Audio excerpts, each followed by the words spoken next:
the Mises Caucus and the Libertarian Party has a job on their hands to make sure that Libertarian Party represents the views of libertarianism. They stand up for these. Libertarians are the inheritors of an exceptionally venerable tradition of ideas that is noble and beautiful. And that carries with it a grave responsibility.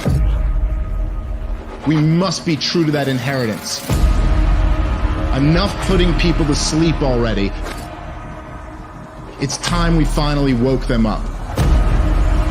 The people know about it. They're awakening to this. They're listening to this message. It's up to us to do something about it. People crave authenticity. If you're going to get involved, this is serious, you better have some fun. This caucus is 3 years old, and it is the force in the Libertarian Party today. I sort of have to chuckle when they describe you and me as being dangerous.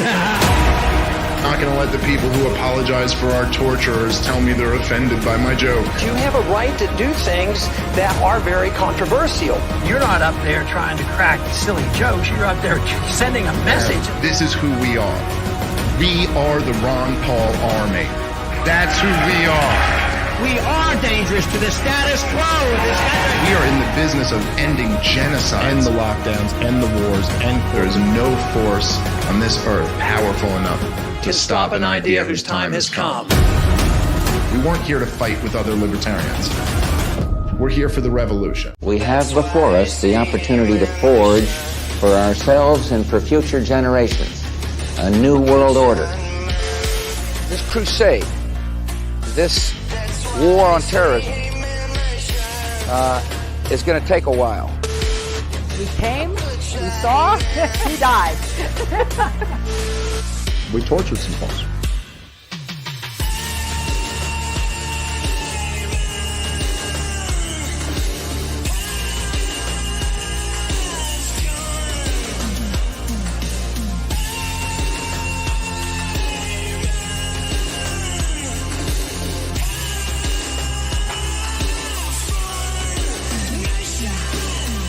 Don't give yourselves to these unnatural men with machine minds and machine hearts. You are not machines. You are not cattle. You are men. You have the love of humanity in your hearts. You don't hate. Only the unloved hate. The unloved and the unnatural. Soldiers, don't fight for slavery. Fight for liberty.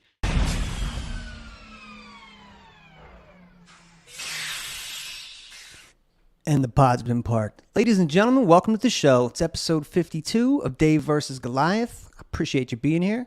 If you're with us live, thank you. You're the absolute best. Living in the moment with us. I appreciate it. And if you're listening later, please leave a review on Spotify, Apple, all that stuff really helps out. I would appreciate it. And don't forget, every Wednesday, I'm co-hosting The System is Down with that dude, Dan Smots, at 3 p.m. Eastern Standard. So yeah, if you like that video in the beginning, that's that guy. He's quite a mind. He's just getting back from Porkfest, and I can't wait to hear about it. I saw a picture with him and Luke Radowski, so he's crossing off some cool ones there. That's my dude. But tonight, guys, Dan's not with us. We'll miss him. He's going to take about a month off. He's hanging with the kids for summer break. So I'm going to have to figure out creative ways to have fun here. So tonight I may have perhaps overcompensated a bit. So no Dan, I brought 8 MiCaucs instead. Some members of the Libertarian Party Mises Caucus. But before we get to that, I want to give a big shout out to the big boss man, Mike Heiss, who just right before Father's Day welcomed his son, Cloud Ronald Heiss, to the world. I think that was Thursday night or maybe Friday. But congratulations to him.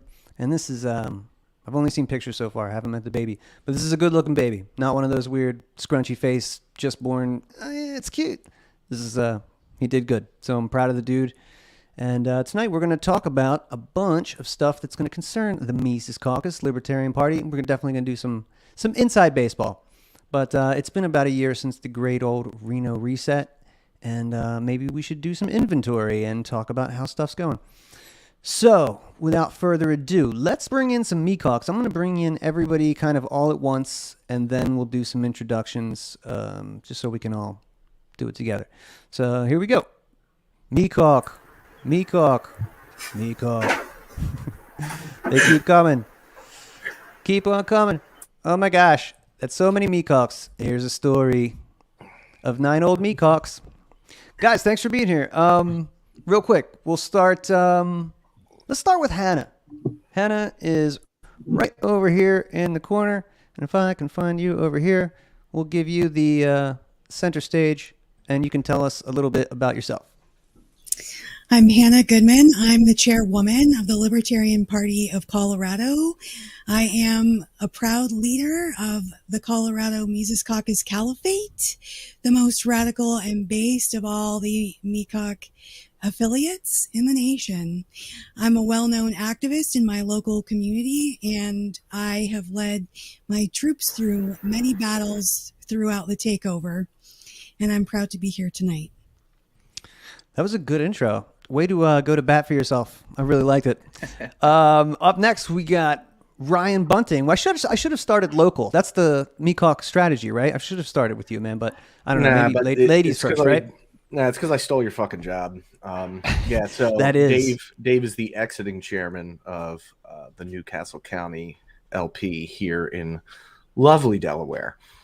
And I am the new chair. Almost at gunpoint for Newcastle County, but trying to make it work. Appreciate you, man. Thank you for being here. Yeah, I kind of get the sentiment now. Bust back out for a second, and we'll bring in Alex from Maryland. Man, tell everybody about yourself a little bit. Hey, what's up, Dave? Thanks for having me on. Yeah, my name's Alex Schlegel. I'm a Mises Caucus organizer in Maryland, newly elected vice chair, and also co-host on Punk Rock Libertarians. So, yeah, that's our story. We just recently had our convention, and I'm trying to make our Twitter great again, if it ever was great. So follow MD LP Maryland on Twitter. Nice, man. Yeah, I saw you guys just had a really cool picnic the other day. Yeah, it was cool. Actually, not too far from you, man. Like right on the Chesapeake, beautiful property. Had smoking meats and grilling, and it was good times. And a lot of good people out. It was nice.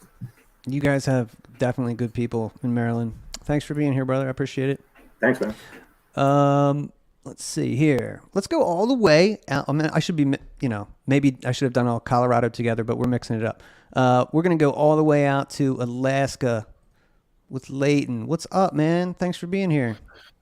Hey, yeah, thanks for having me. I am a organizer from Alaska, libertarian sort of ANCAP-ish side of things, obviously, came on a couple years ago. I have a podcast called Outlawed Thoughts, where I interview people and talk about random things happening in the world. Nice, brother. Thank you for being here, man. New York, Delaware, Maryland, Alaska, and California too. Tyler, what's up, brother? How are you doing, man? Tell everybody about yourself. I'm Tyler Janke. Yeah, I'm California. I bring the me in MiCaucs. I don't know if that's leave the Cauc for someone else. I am up in Sacramento area. I'm part of the Libertarian Party of Sacramento as well. And I have a podcast, Libertarian Podcast Review. Just did a 2,300 episode review of Tom Woods, so check that out. But yeah, tonight we're talking about MiCauc stuff. Nice, brother. Thank you for being here. Yeah, I love the concept of your show, dude. It's so perfectly niche, and you have really good takes on Twitter. So, yeah, I'm excited you're here. Thanks for being here, brother. Let's see here. Craig Colwell out of New York. How are you, brother? I'm great. Thanks for having me, Dave.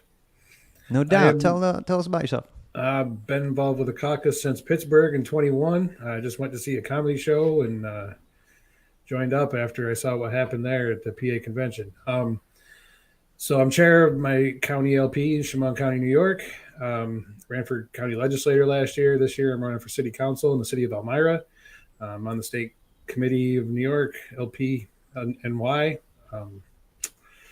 Just excited to talk to you guys tonight.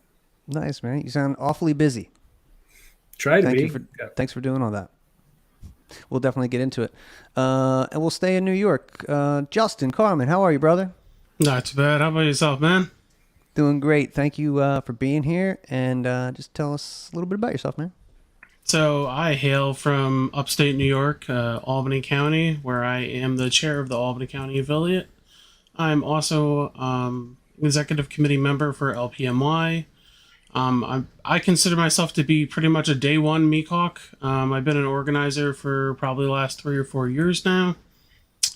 Yeah, just here to have some fun and talk about some liberty shit.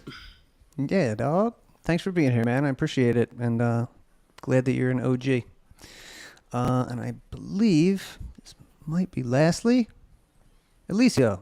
How are you, brother? Yeah, what up? I'm doing good. How are you guys doing? Doing great, man. Thanks for being here. Tell everybody about yourself.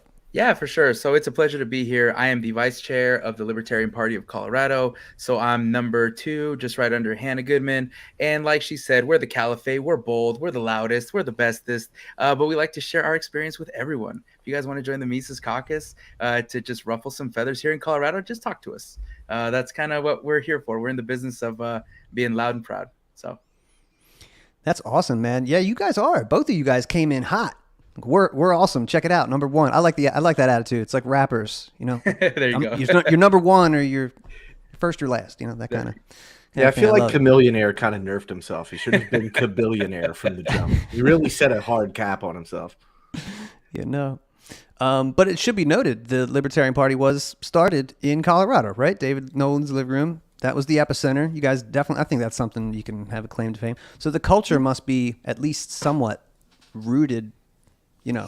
We're very independent. Colorado has always had its own mind and its own way of doing things and has always set its own terms. And the rest of the country can take it or leave it. And if they leave it, oh well. That's awesome. What a sweet attitude. Anyone from Colorado does anything, we come in the comments, Colorado, you know, it's not just Elisio and I, it's a whole culture here. Well, I love that's the kind of the New Hampshire thing, right? Like they're just New Hampshire everything. So everybody should apply that kind of to their own place. Mm-hmm. It's harder in some places. Delaware, it's hard sometimes, but New York. It's hard out there. But yeah, for anybody who's watching, there's 2 people here from Colorado and 2 people here from New York specifically because Colorado, I think, has some really cool stuff going on. People are thinking outside of the box, finally, right? So I've been waiting for this. There will probably be a lot of agreement tonight, but as we said, just, you know, backstage, if there are disagreements, man, bring them up because let's just get better as libertarians, you know? Mm-hmm. But before we get into that, I just thought we could talk about some stuff that's going on in the actual world before we get into our nerddom and the inside baseball. So I haven't done a show in a couple weeks, and there's been some stuff going on, and I just thought we could kind of talk about some of the current events. So is there anybody here who has a really solid understanding of like the 24-hour civil war that happened in Russia? Nobody has a really good understanding about that. Now, I'm going to be perfectly honest. No one does. This is fine. Nobody, I guess, really should. But like, it went, correct me if I'm wrong, went really, really hot, really, really quick, came down. Yeah. Whoever has an idea probably works for the CIA. That's all I'm saying. That's what I was guessing. What were you saying, Leighton? So from my understanding, I don't know. When I was working the night that I sort of saw stuff popping up in the news for it, so I was like live watching all the headline swap. And I don't know, it seemed to me more like there wasn't anything really hot about it. Like there wasn't any it seemed to me like these guys were moving directions, like they moved away from a position where they were before. And that's what sort of drove the whole thing forward. But the media made it sound like these guys were like raging a civil war against Russia. And I'm like, that's not what's really happening here. It seems like this is almost like a misunderstanding of payment issue. Like, if anything, it seems like the same kind of thing you'd see play out in that situation. Yeah, apparently. So the private military, Wagner, apparently they were having some problems with friendly fire coming from Russian soldiers, and they were complaining about that. And then that's what caused the move, and then Putin evacuated, and then they were like, oh, well, okay, we're good. And they kind of agreed on something, and that was kind of it. But naturally, the mainstream media, legacy media, kind of blew it up into something beyond what it was. Right. I noticed that Sorry, go ahead. Well, I just had heard that, I think Prigozhin, I think that's one of the oligarch guys, that they had taken over Russian media and were putting out videos right away about Putin and bad stuff. So the fact that there was a stand down, because you go up against him, you expect it's all or nothing. And I just think a lot of the groups didn't really go full force. And there could be problems now, ramifications behind the scenes of people that decided to jump in with the big guys against Putin. But anyway, that to me was kind of interesting, that there was state media overtake, like hacking in, and they were projecting, and that's kind of how things started. And then there was a ceasefire, so to speak. Anyway, that's all I know. I will add, I have seen an awful lot of discourse on Twitter and on the internet just in general about everybody saying sort of, this is, US and CIA and different things. And I think there's also another angle, which is this is just as possible something that the Wagner Group and Putin almost orchestrated themselves, because if you want to sort of oust the people that are going to try to screw you, this would be a very good way to do it. It lets you know the type of people, obviously those oligarchs who are going to use their power to take things, and then you can sort of put them in their place behind closed doors. Obviously we saw him like drop the charges on the Wagner general people and all that stuff. So I think this is more of, it's just as possible this was Putin doing this to sort of suss out the people around him who might be willing to stab him in the back come a check. Yeah.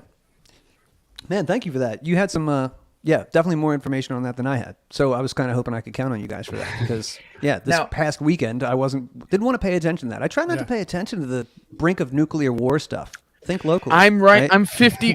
Alaska's 55 miles at its closest point from Russia, so I try to get a good grasp on what's happening. Yes, sir. Appreciate that, man. So now call me crazy, but wouldn't it be strategically smart if you tell your enemy that you're going to go on a rebellion, you go unopposed, and then go all the way around to Belarus and kind of come around the backside? Like, doesn't that seem like a strategic win? I don't know. I'm not a general or anything, but it just sounds like what do you call that? A pincer move or whatever they call that in military terms. Flank strategery. Yeah, that's what it sounds like to me. I don't know. I'm not an expert. It's just you go unopposed back, and then you kind of make this circle. It just seems kind of suspicious. I mean, unless we forget, him and Putin were at one point close friends. I mean, if there was anybody that you were going to strategically try to ally with in order to kind of weed out some, potential people who aren't completely in line with you, that seems like it would be the kind of guy that I'd want, on the other side of the conversation. Yeah. And I also heard that the U.S. knew about this quote-unquote coup, like, well before this even started, right? Like, they had intel on it or something. Damn, almost like 9/11. Yeah, it just kind of makes you think, like, why is the media putting so much stress on this? There's a second Russian has hit the tower. Yeah. Like they knew about the sub. Exactly. Yeah, Leighton, did I get that you were trying to pull a Sarah Palin there, telling us how close you are to Russia? You can see it from my horse. No, I would like to think I'm a bit smarter than her, but no, Sarah Palin's that's a supreme dummy. That's like the worst of the worst from our state. That's got to be rough, man. Talk about being isolated. Just the time zone alone. You know what I mean? That's got to be rough. It makes streaming stuff a bit difficult. This is sort of the sweet spot. This is like the perfect time for me. Yeah, this is. That's why I Leighton's schedule lunch all break. my shows late. Nice. Everybody's always wondering why I schedule everything late, but it's like, yeah, because I have to. Because late for you guys is like 3-4 p.m. here, so it's like, right. Yeah, but all over the time I zones. The problem here is mainly like I live in a town with like 2,000 people in it, so it's sort of small on top of small. So you're pretty much as I like being quote isolated to an extent, but I like taking a lot of trips too. So right. Let's keep it within the state of New York real quick before we go into your libertarian stuff. I just saw that wood-fired pizza is under assault in New York. Who's this good for other than Klaus Schwab? You guys are really going for it, man. I don't know how you do it. Like, I'm not saying you need to go to New Hampshire, but you might need to go somewhere else. What do you guys think about that? New York it seems like a fallen state, dudes. Can't even have your pizza. What's up? So I believe that specific article you were talking about was New York City, but it could be the whole state. I don't know. I do associate the city with your whole state, just because I feel like neither me or Justin are anywhere. Careful, you got an Albany guy in here. Yeah, he's a lot closer to the belly of the beast than I am. I'm about 4.5, 5 hours away from New York City. We're in the country. My county's only like 86,000 people. Not as small as Alaska, obviously, but yeah, it's totally just taken over control of the climate. They want everything on electric so they can shut you off. Right. Yeah, and I mean, I don't know what the article is, but I know New York City a couple of years ago, actually it's probably a little longer than that, they were actively working to prevent people from using coal ovens. So any of the famous pizza places in New York City that have been using coal ovens for, the better part of, a century and whatnot, you have some sort of issue with it, it breaks down, you can't use it, it's falling apart, whatever. You couldn't import a coal oven from Italy anymore. You couldn't resource getting coal delivered to go ahead and actually be able to do these things. It's just batshit, like, simple, little tiny things in life that New York City is just like, oh, no, we got to get our hands on that. We got to fuck with you. We got to meddle. No, destroy the best pizza on earth. Right. Seriously. They used to have the best art and culture in museums. That's why Tom Woods goes there. Mm-hmm. And they're destroying everything. You can't even have a nice slice of pizza. It's awful. I hate that. In the state of Alaska over here, most of the houses have wood stoves and burn wood because oil gets really expensive when your weather is like cold, because you got to keep pumping oil and keep the stuff running. So wood becomes a lot more economical. So there's I've been seeing all the I saw a guy throwing pizza slices into the city hall's building yard at on Twitter during this whole New York thing. That's why that guy inspired me. I don't know who that dude is, but he's the MVP. Yeah. Yeah. A lot of people, and the cops came and they defended the property. The whatever institution was blocking him and took him away. Yeah. So I was going to say, just to get our terminology correct, we're talking about assault stoves, right? Like those dangerous stoves, right? That's what we're talking about. Yeah, those 6-burner stoves, those high-capacity 6-burner stoves. High-capacity burners. The wood-fired stoves are creating irreversible damage to the environment.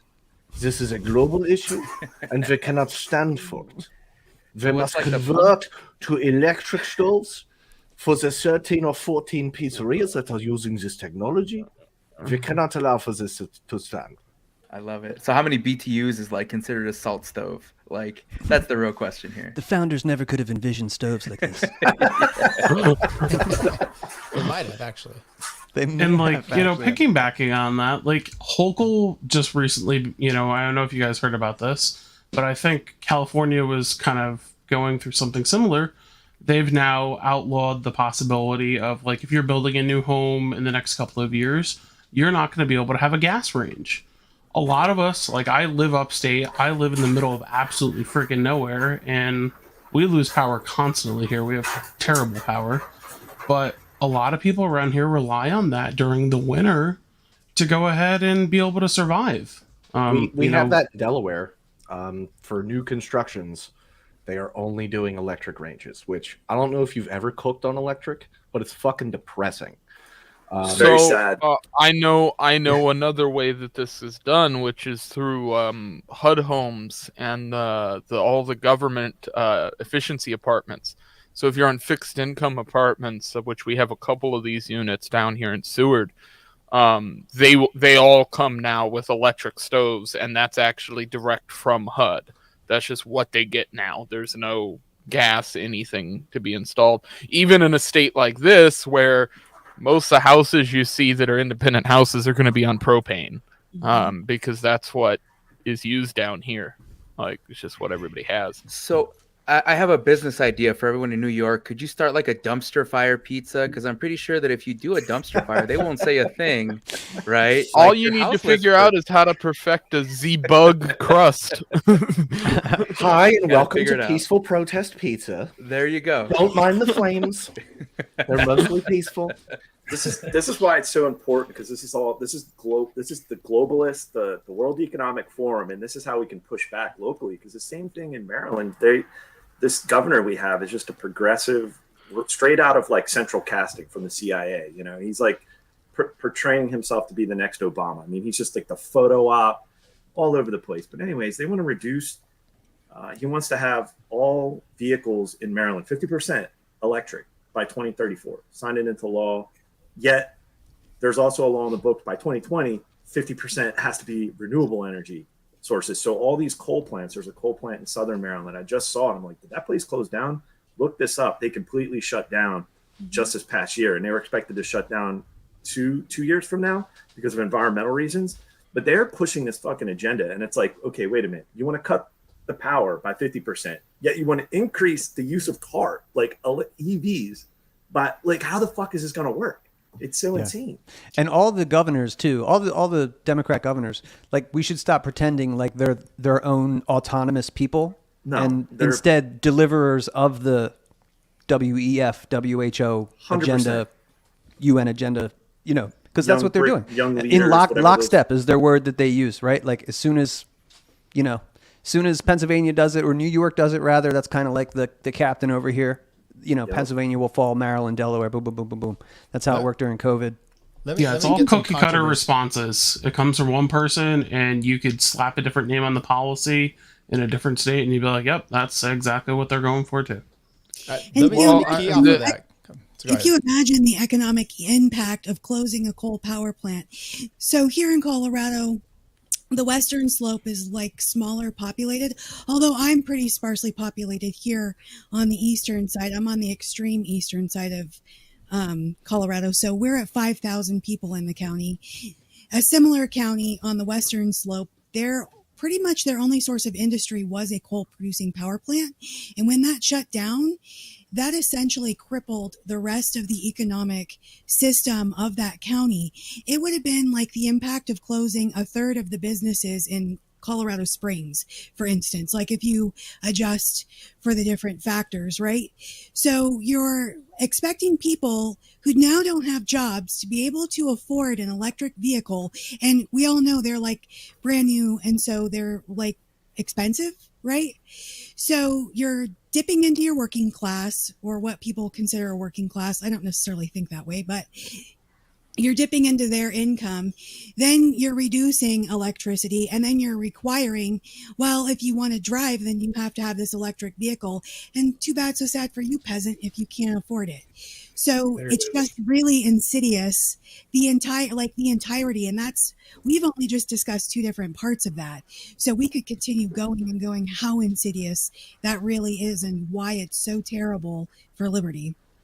Never mind the fact that you also have to upgrade your electrical panel in your house, which is like, depending on where you live, anywhere between like 7 and 10K, because now you have to have a fucking charging port for your car.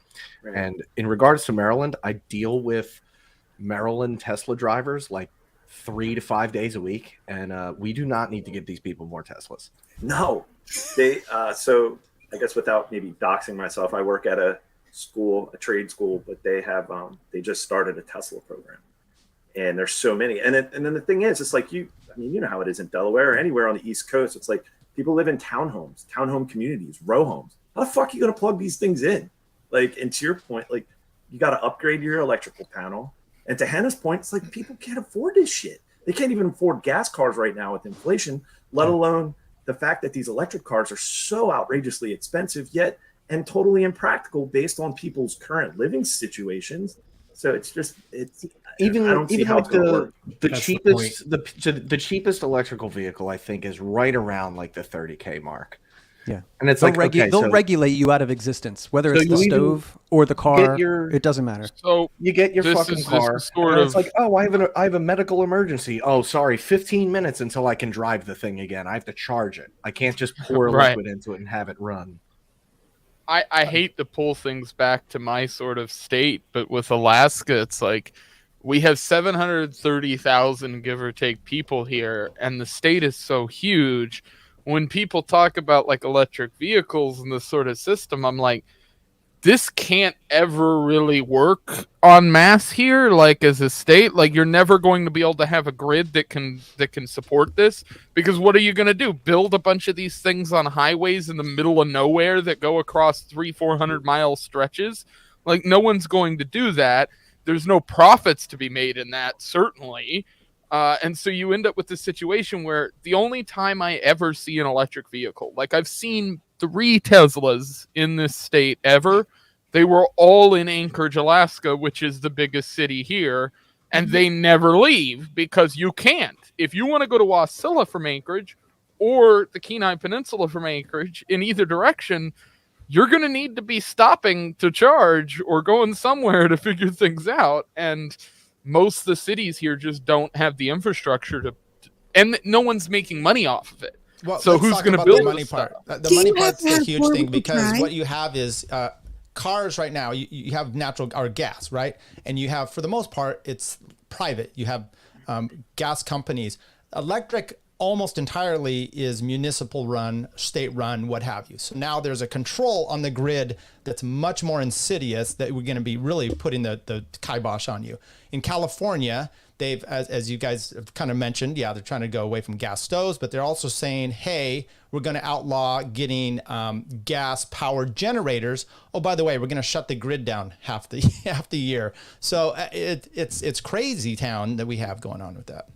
California is the same place. California is the same place that literally restricted the purchase of gaming PCs if they were over a certain wattage. A state, by the way, chock full of content creators who make their money with those PCs, who pay their taxes. And it's like, oh, that seems like a really smart idea. Now, hear me out on this, guys. You're missing the whole idea of the dumpster fire. Can we harness electricity from dumpster fires? Because that seems like just a really turn that good dumpster into a gasifier. There you go. We'll make it look like Mad Max in here, and then maybe it'll be some fun. Do you need 4-wheel drive in Alaska? So I live extremely rurally, like I'm 4 or 5 hours from a city, right? And I live out in the country, dirt roads, blah, blah, blah. So we have to have 4-wheel drive for the winter and spring. Do you? So yes and no. I mean, I grew up in a place called Big Lake, which had a little bit worse weather than where I'm at now. There we pretty much always had either classic vehicles, because my dad fixed them up, or we had a truck, 4-wheel drive truck, pretty much. But we had a bunch of family members, so it was a lot of like vehicles that you could fit them all in. So SUVs with 4-wheel drive, that was like the commonality. Now I'm down here in Seward, which is where my dad grew up, and he's driven this highway since he was 15. So he could drive it in a moped with his eyes closed. So the weather doesn't really bother him as much when he's driving on that road. He can drive pretty much anything. But no, I mean, we drove a 1968 Thunderbird for the majority of my childhood. And that thing, I mean, ice is you sort of just glide when you hit ice. Like So Tesla's, like, I just don't know, are they very practical for not in the snow whatsoever, because the cold weather in general with electric vehicles is its mortal enemy. You'd think with batteries keeping them cool would be good, but the reality is they expel their charge a lot faster. So you have all these Teslas who are rated for 300, 350 miles that are getting like an average of 180 because they're here. And, during the winter, you might be driving around in, -10, -15 degrees. Your car ain't going to be running for very long. Didn't that happen up in New York where they had EV trucks like snowplows in Buffalo? You guys from New York are probably familiar. Didn't that this year they had some EVs? Not they're complete, but they're like slowly changing their fleet of vehicles. And I think it was in Buffalo. They were having issues when it was so damn cold. They wouldn't start or they wouldn't work. Yeah, I believe I remembered hearing something about that. And, it's one of these things where it's like everybody goes ahead and jumps on this is the new cool thing to do. and nobody actually thinks about the real logistics behind it until you're faced with like a perilous situation, and you're like, oh shit, I can't go ahead and do the same things that I used to do with this. I think New York City also ran into the same issue with they're starting to use like a fleet of garbage trucks during the winter, and they got hit with some like a cold stretch for like a week, and they're like, oh, well, this sucks because we essentially like have half of the running time that we normally would on a given day, so we can't go ahead and complete, garbage pickups. Sorry about all the rats, everybody. Which is hilarious because now it's literally illegal to have trash on any street in New York City, outside of like a very specific, I think it's like a 4-hour window where like pickups are done. We have a guy in New York who I think he manages some properties in the city, and he's constantly just getting ticketed and battling with problems. All from, another batshit crazy leftist mayor who happened to have his own rat infestation, and he's fighting the city council because they're fining him because of his rat infestation. You literally cannot make this shit up. It's clown world. Forrest Mommy commented about the diesel trucks bringing out the parts and pieces for all the wind turbines, which I have a ton of those around this area because I'm on the plains, the high plains, and that gentle prairie breeze and all. And they've really expanded our wind turbine farms and all that.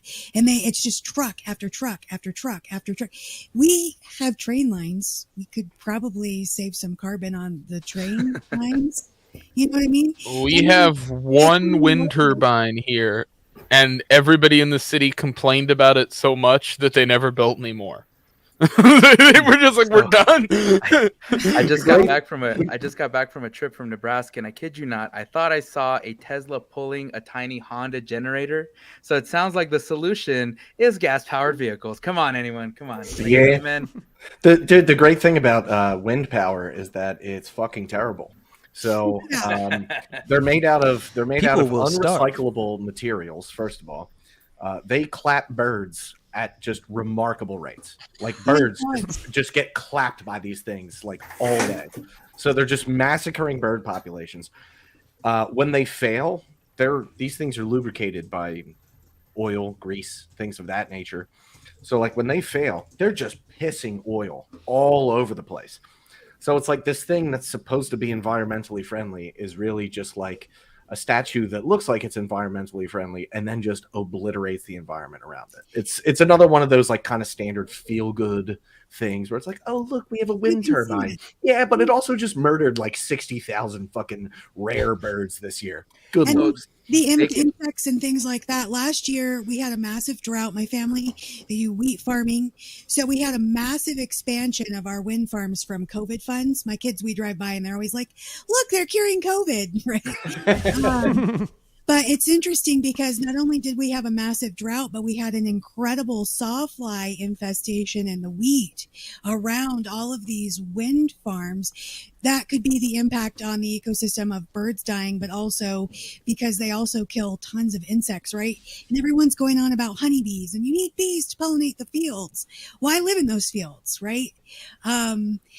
So that was everybody I know lost on their wheat last year, and a lot of other crops between the drought and then the different insect infestations. And you have to understand the science, not that, okay, Monsanto is great, because like it's not, but the way that farming has developed and has built us into several different industrial revolutions, right?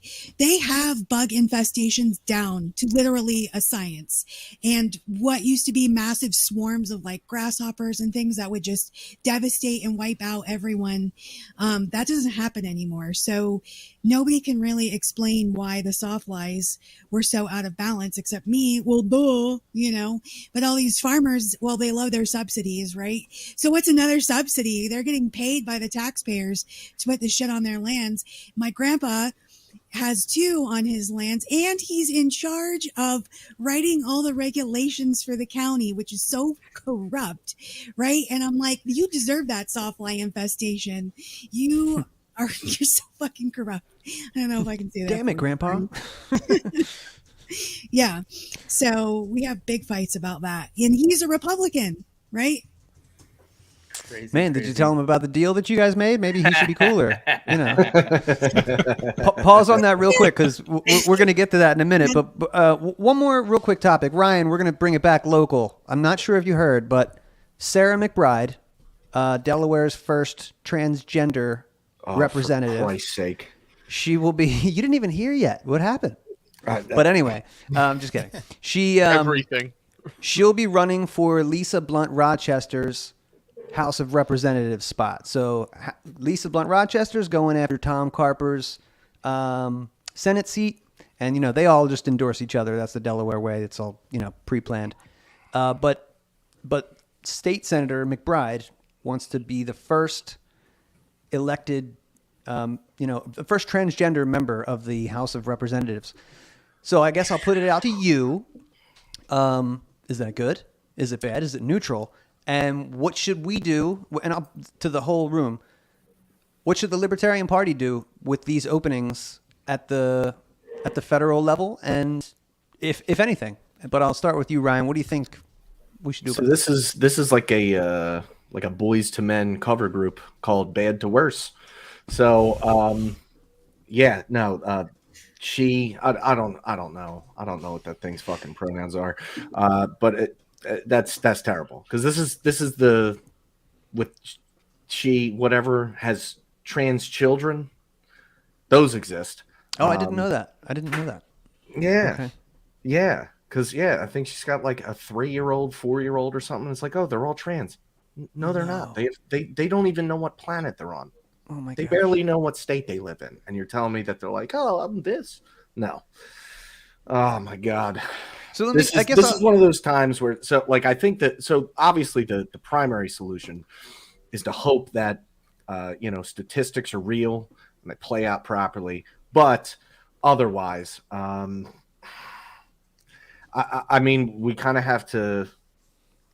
might have to do like the Democrat thing and prey on emotion because I mean, look, for me, that's the hard line is like once you start getting kids involved, and this is the same one that's like the state of Delaware should pay for your child to get their No, that's not her. That's not the same woman. Yeah, there's another one. Oh, for fuck's sake. So sorry, Deshaun and Neal, who I've done a couple episodes on, she is non-binary. That's how she's a house rep, and she's got 2 trans kids, and that's a separate story. We've been going to war with her. But Sarah McBride is a transgender woman who will be the first transgender in the federal House of Representatives in Congress. Oh, I know. Okay, so this is the one that was like super anti-gun, and and she sponsored the bill that says like we can take your kids away and they can, if they get the drugs, then you can't sue anybody. So she's all on board with all that stuff. Yeah. Is it automatically? I'll open this up to everybody. Is it automatically? Is she starting at a deficit because she's a trans person? Like, are you like, damn it, like, can we do better? Or would you take every trans person as an individual? And in Delaware, that's an immediate buff. That's an immediate buff because now you are, well, I can claim oppression because I chose to live my life this way and yada yada. Like you're like I actually called this a few years ago. Not a few years ago. It was longer ago than I'd like to admit, but like 2014, 15, when all this stuff kind of started kicking off on like Tumblr, where it was just like a handful of degenerates making up shit on the internet. Once it started entering the mainstream, I'm like, dude, people are going to start doing this strategically. And then you have, Kevin Spacey is conveniently gay once he gets caught diddling kids.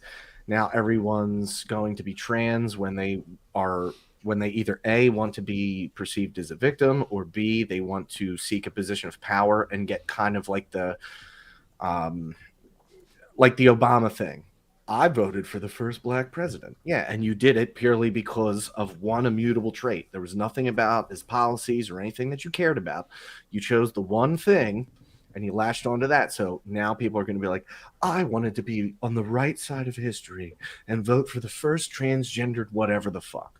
And yeah, it's definitely a net positive. It's funny, dude. It's funny you mentioned that because in Obamacare, like the law that, or I forget the statute, whatever part of it, that Deshauna Neal cited when she got Medicaid to pay for her kids' transition was the part of Obamacare that says you can't discriminate based on gender. So that's what they use to kind of like set the precedent in these states. That's what she did in Delaware. I think it's happened in other states too, 12 or more. But anyway, we don't have to spend too much time on that. But I did want to put it out there because there are a couple seats that are open. And Colorado, do you have any pointers for us here? What would you do in this situation if you were working with some seriously limited resources? But there were some openings for, you could run some candidates, or you could run, I don't know, a campaign of sorts. Do you have anything to add to that? So I would find a really radical person and I would fund that candidate against that. And that's what I would do. Would you run? So you guys kind of are, I'm sorry, real quick, Elisio, you guys kind of have a similar, we'll get more into it, but you guys are a heavy blue states, like dominated, right? Mm-hmm. We are too. So yeah, you might have to kind of think outside of the box there. Would you run a Libertarian, or would you try and have a Liberty Republican, or would you find a Liberty Democrat to primary?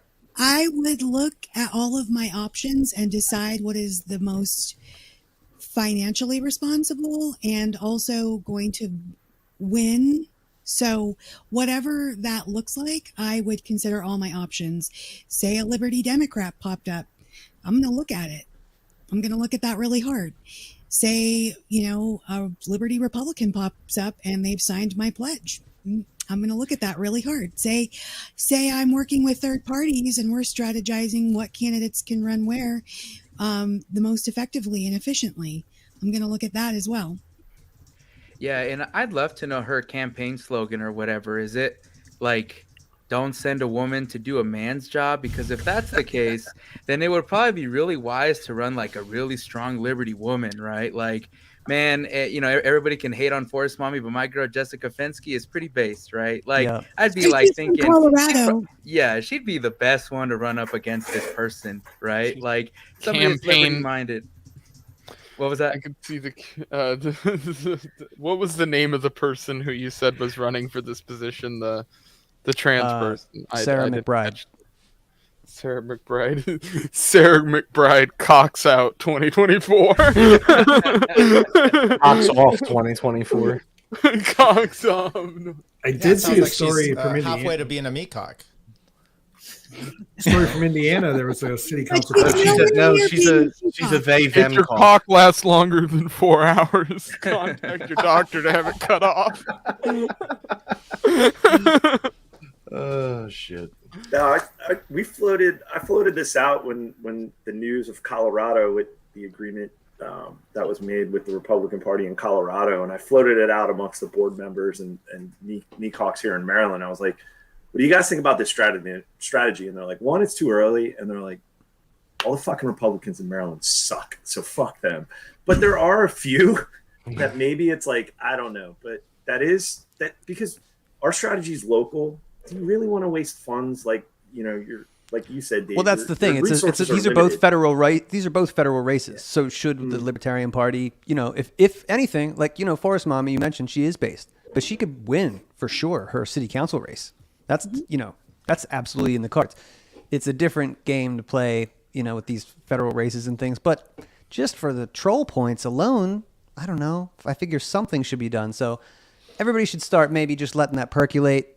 That maybe we should do something when this lady's running for federal Dave, office. I don't know if you saw, but myself and Carter had a chat with a guy who commented on one of our LPD posts that said he was really interested in running for an open seat, any open seat. Shit, I wish he wasn't so not picky, and he better show up to a meeting. That's what I'll say first. I invited him to one. He seems pretty serious. He was like, dude, it's kind of a story we've heard a lot where the guy grew up in a more Democrat family, joined the armed forces with a more Republican mindset, and then came out of it being like, yeah, fuck all of this. And he's very heated, very animated. So this could be something that would play to his strength. Like that, I'm the same way. Like if I was going to run, which I never would because they'd take one look at my Twitter and I'd be in fucking jail. But, like if I was going to run, I would run against someone that has a topic like that absolutely disgusts me. And I would just spew the most vile, poisonous, vitriolic rhetoric. I think there's a role for that for sure, man. Yeah, absolutely. If it's cool with you, sorry, go ahead, man. Oh, go ahead. Go right ahead. Sorry. No, you're good. No, get it in because I'm going to move into the main topics. But if you got something to add on that, go for it. Well, no, it'll probably have to do with the main topic, so I'll let you just roll over. Yeah, let's roll into it. So as we said earlier, Colorado is got some really cool stuff going on right now, as they will let you know, and New York has some challenges ahead. So that's why I wanted to talk to you guys specifically, and then we got, of course, some other MiCaucs can lend their opinions and expertise. But I did grab a piece of mainstream press that you guys got, so let's check this out. Says it has struck an unprecedented deal to keep Libertarian candidates out of potentially tight races. Some Republicans blame Libertarians for playing spoiler, siphoning off votes from GOP candidates and allowing Democrats to win in Colorado. Like the case of Dan Ward, the death metal sound guy that we told you about. He got 3.9% of the vote in Colorado's new 8th congressional district last year. That was double the average of other Libertarian House candidates, and Democratic candidate Yadira Caraveo won that race by a single point. So the Colorado GOP says today that the deal is that Libertarians will not run candidates in races where Republicans put up strong pro-liberty candidates. So what does pro-liberty mean? It really depends on which Libertarian you ask these days. The National Libertarian Platform used to support abortion rights as an individual liberty issue. That was taken out last year when a group of far right-wing libertarians took over the party. Oh, shit. Did you guys hear about that? Yeah. I wonder who that was. Sounds pretty fucking based, if you ask me. I'll tell you what. In fact, the Libertarian candidate for U.S. Senate in Colorado last year, he focused his campaign on opposition to abortion and support for traditional family values. Again, he's a Libertarian running on essentially like a traditional conservative platform. Here's where the Republican Libertarian pact in Colorado could make a difference. Congresswoman Lauren Boebert's race. Boebert won by 546 votes, or 0.07% last year. That's some Libertarian margins there. I like that. There was not a Libertarian in that race. If Republicans are hoping to keep a Libertarian out of Boebert's re-election in 2024, they should probably talk to the state Libertarian Party chair about whether she thinks Boebert is pro-liberty. So I cut it there, and I know you came on next. So since you're here, Hannah, maybe you could catch us up to speed. What's going on in Colorado? So in a sense, they don't actually have it correct, right? They want to the 9 News really wants to put the emphasis on, we are not running candidates against Republicans. But what they really fail to understand is that's actually not the case, right? So if we have a Republican candidate that's something like, I don't know, Rand Paul or Thomas Massey or something cool like that, like we are going to see what we can do to influence the delegates at convention to really think about, do we really want to run a Libertarian against such a strong candidate, right? But here's the thing. Most GOP candidates are very establishment candidates, and they're not going to be down necessarily to be a hardcore liberty candidate. So this is me throwing my weight around the political arena of Colorado and seeing what I can come up with and seeing just exactly how much power I have and exactly how much power I don't have. I just basically put a fresh ride on a new colt, right? And it went real well. So I have a lot of hope for this colt. Maybe he'll become a Bronco someday. So that's really what we are doing here. And essentially what I'm doing is I'm shot calling the GOP of Colorado and saying, hey, produce some really, really cool candidates or get out of my way and I'm going to be a thorn in your side. And if you show up and your candidate isn't a strong liberty candidate, I'm going to give them hell. So yeah. That's the real story behind it. And you know what sucks? People don't understand the implications of this. Guys, do you realize that the Libertarian Party of Colorado is the arbiter of what liberty means? Like, that is huge. We can tell people that the governor is not a libertarian. We can tell people that whoever's running in the GOP, if you see an L in that race, there's probably reasons why, right? We have to spend money on this race because they're not upholding libertarian values. Like, there's massive amounts of value in what's going on here. And it sucks that there's a lot of people that are short-minded. I don't want to call anyone out, but they have like this weird boomer mentality of politics where if we continue to not push liberty in a certain, like, you know, if it's not from the Libertarian Party, it's never going to happen. It's like, guys, no, get your head out of your butts. Like, we really have to re-strategize. If the ultimate goal is liberty, we got to get that in no matter what. And that's why, you know, everyone on the board of directors has bought behind Hannah's vision about reshaping Colorado's political landscape. And she already did it in 2 months. Like, think about how crazy that is. That is crazy. Yeah. We didn't mention that. You're a newly elected chair. Yes, I was vice chairman for a term of 2 years, and then I stepped into chairman in April. So I am very new, and, you know, the Colorado board works in a really revolutionary way. We have work sessions. We're implementing different strategy as far as a board to unite and work. So I was really able to hit my board with my vision and have them help me work on different avenues to accomplish this vision. So it's not just me doing this work. This is a culmination of the work of my board buying into my vision. And my vision is to radically shape the political landscape of Colorado. And I'm already doing that, and we're going to continue to do that.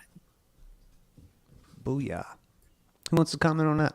What's going on in Colorado? So, I looking from my perspective here, I think it's sort of a good idea. I mean, I've looked at the discourse on Twitter, obviously, and the whole back and forth after it was all announced, and I saw everything go public. I've seen this strategy used before in the Alaska context. I'm sort of a historian at this point for the days of the Alaskan Independence Party, which was a political party over here, which actually won the governor's race and put somebody in the governor's seat over here back in the 90s. And I was invited to their convention, so I'm going to be going to their convention this year to talk to them as sort of a crossing of the bridge from the Libertarian side over to that side to talk with them about sort of the Alaskan nationalism thing. But back in the day, the way they won that governor's race in the 90s was with this guy named Hickel. And he was a Republican who had lost a race previously, but he still had a lot of state support. And so the Independence Party convinced the person they were going to run to step down and to not run, and they put him in their place. And he won the election. I do think it's sort of a double-edged sword in a sense, because in that case, what we sort of saw play out is that person got into office and then sort of went back on a lot of the things they had said, and obviously kowtowed to that system. So I think it's sort of something you have to be very, very attentive on who is involved and who is getting say-so and who's making decisions as far as what candidates must. Yeah. But I think if you have that in place, then it's effective. And it was effective for them. It just, you know, it's the same thing. You don't have a good enough vetting process. So part of it is I'm not going to ask anyone to step down if they've been nominated by the delegates, right? I believe that the delegates at convention have and hold a sacred power, and I'm not going to ever try to override my delegates at convention. But here's the thing. Another fun thing of my board buying into my vision and working really hard to help us achieve multiple victories is Colorado showed up to this legislative session. The LP of Colorado showed up to this legislative session, and we kicked some serious ass. Everything that we showed up to oppose in strong numbers failed. We duked it out with both the left and right in this legislative session. And the best thing that I learned is when you show up, you have a lot of power, right? So if we have somebody go back on a pledge, I'm going to show up and they're going to have to see my face quite a bit. They're going to have to see a lot of people's faces. I'm going to literally be a thorn in their side. And that's what I do on the local level. So everything I've done and created on my local level, I'm now turning around and handing the state party to do. And it's better because it's more than just me, right? So I can have multiple people show up multiple times. We can work with other single issue coalitions that come and lobby our state government. And I got to be real honest, I'm a very formidable enemy. I have endless amounts of energy. I can do all three things through spite, which gives me strength. Please spite me. Please go back on your word. I'm going to eat you for fucking breakfast. So that's my plan. Yeah. And what's funny is we've had a lot of people even play the role of like what the left really values and had that group of people attack them directly, right? So like, for example, we had some people testify about how certain bills are, what do they call it, Hannah? They're ableist, right? Because they're debilitating the disabled community. I personally testify in Spanish. And I try to see how many of those people that actually even know Spanish, right? And just to tell them that there's people in the community that don't like what they're doing. Like a lot of Spanish people don't really like the Democrats or the far left. It's like the worst thing that could ever happen to humanity, honestly, in my opinion. But I really do want to emphasize that the other thing that we got out of this whole deal that people don't really talk about, which is fine, is that our local candidates will virtually run unopposed by the Republicans. Do you guys see the potential in that? If we put in somebody and we run them, we will have no opposition virtually from the one party that could probably give us the most opposition, because to be quite frank with you, the positions that we have and the outspoken candidates that we present are much better than any of the Democratic wusses they can put up. Right. And I have massive examples of a ton of them. We just need more candidates, honestly. Like it's such a blessing that the only deficit we have right now is that we just need more candidates. Bring them our way. If you guys are in Colorado and want to run, talk to us, because we could probably get you in office, get that experience, get the community knowing what it feels like to be, have a libertarian representing them, just like all the work that Aaron Lamb is doing as the mayor of Keensburg. People love Aaron. Right? Like they want to share a beer with the mayor. Like he is such a cool guy and he's done so much good for his town. That's what we want. We need our candidates trained so that when we do I just said doo-doo. When we do a run for maybe a federal level or a bigger level, people are used to it. They know the track record. They know what's going on. And that's really the foundation of the strategy. We want more people locally to run.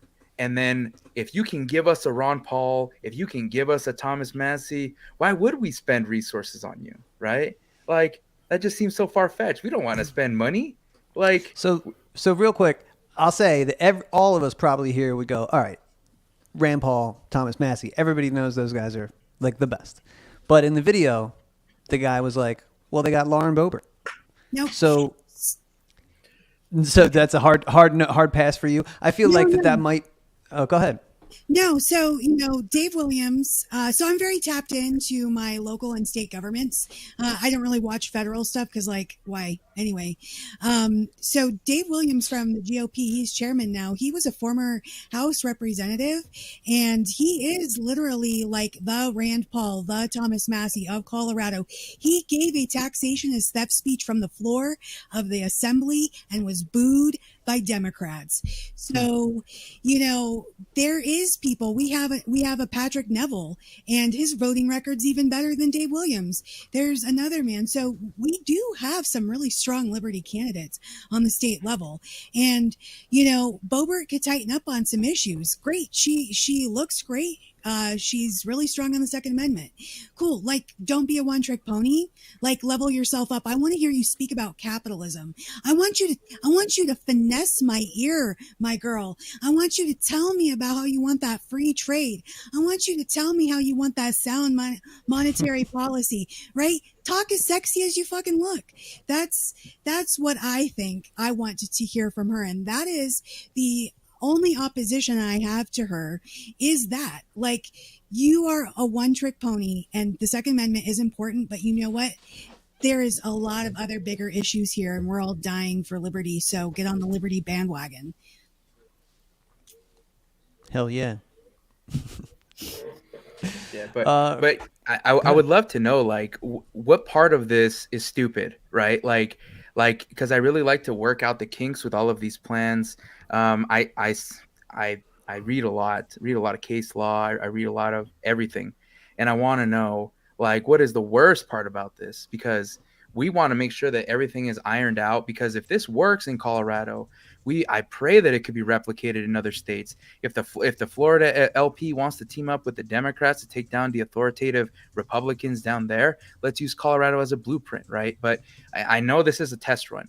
We want to work out the kinks. What are like the dumbest things about this plan, other than people calling us shills for Republicans, which we're freaking not? We're calling the shots here. But like, what else? What's dumb about this? That's what I would love to know.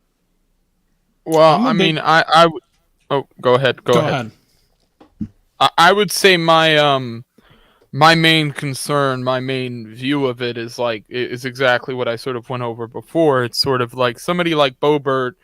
I view as I mean, to be honest with you, I think her politics aren't her politics. They come from other people. They're all formed from whatever makes her popular.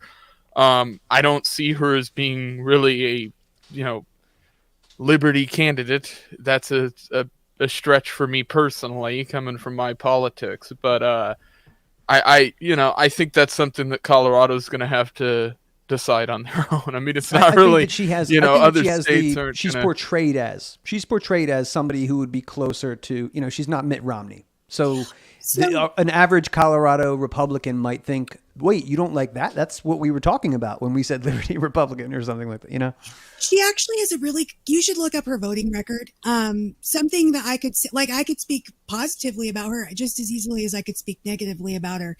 But I'll just challenge just a little bit, everyone.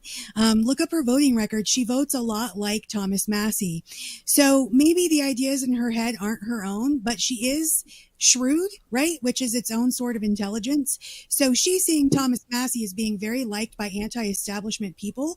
So she's probably in her mind going, okay, I would like to also be liked by those same people because that's my base. So she's absorbing some of that. And so that's a benefit, right? Also, she's one of 3 Republicans elected to federal government from Colorado. The rest are Democrat.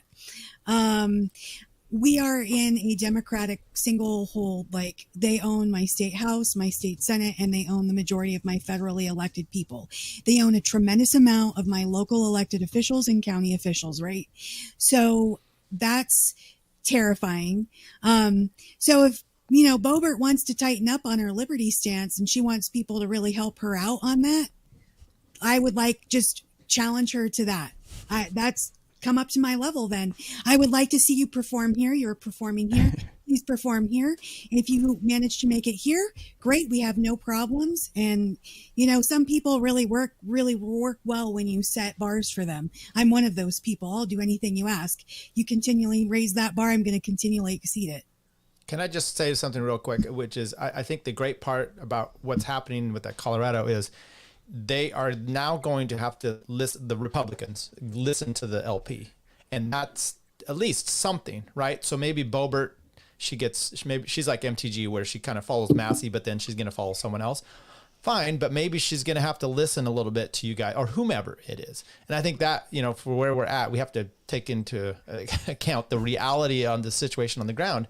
And if you can pull someone's strings a bit, that might be even more beneficial. That's exactly. It's a big bargaining tool that I have right now. In fact, I haven't signed up for any of Boebert's emails or anything like that.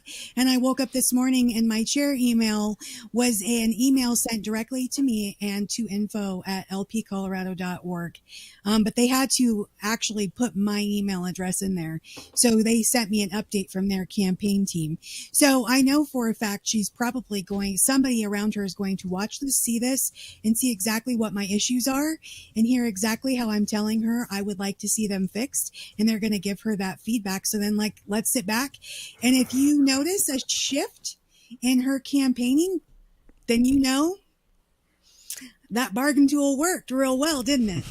And I'm getting exactly what I want. And what I really think is important, guys, like anyone listening, that if you're a state affiliate, think about the power that you have of this. You know, they call it the swing vote. Swing whatever you got, man. Like, this is desperate times, right? Desperate times call for desperate measures. To me, this is like Optimus Prime teaming up with Megatron to defeat some other weird ghoul coming out of space, right? Like, it sucks. I don't like Megatron. But if you have to defeat this thing so that you can continue on with a campaign to help support liberty, do it. Right, this is desperate. This is what we have to do. It and I'm listen. I'll say it now. I'm 100% behind this. I was behind this idea before I saw you guys do it. But they call it the kingmaker strategy. Like, yeah, dude, there's an immense amount of power in 2 or 3 or 4%. Can you imagine if you controlled 4% of the vote in the state? Like, that would be, you could decide all elections. We just saw, we'll talk more about maybe Porkfest and those guys in a little bit, but you saw guys like Vivek Ramaswamy and RFK Jr. go in there to get the libertarian lobby. You know, they're not libertarians, but they're going to try and schmooze us because they want that block. You know, it's a voting block. And if we can kind of harness it within the Mises Caucus and the party and, you know, leverage 2%, then they will probably come to you. And that's so valuable. And you'll get the results that you want to see. If you don't care about party as much as you do about libertarian principles being implemented where you live, because that's what I care about. Like, if I could get a Democratic libertarian to go against Sarah McBride and win, well, that's where you're going to catch me for the next 6 or 8 months, you know, where that's happening. Dave, you and I have talked about this at length. Like the strategy of, like, especially in Delaware, I feel like it's like a 55-45 split because you have Newcastle County, which is blue as fuck, and then you have Kent and Sussex that are very, very red. And it's like we can use that power to go to the Republicans and say, hey, your guy fucking sucks on this. And if you want our support, you better change it. Yeah, and this state is so small. That's what I think the kind of miracle here is. In fact, the guy who manages the girl who just got elected to lead the GOP, he managed Julianne Murray's campaign. He had your job and my job, dude. He was the Newcastle County chair of the Libertarian Party like 10 or 15 years ago. I'm not sure. But there's a lot of overlap, you know? Yeah. So, and it's a small state. So you can get them on the horn and you can meet up real quick and you can do Zoom calls and whatever. And I would absolutely be for that. So yeah, I just wanted to applaud you guys for doing that. Like right out of the gate. Yeah, you're the new chair. You had a plan. And I just think inspirational.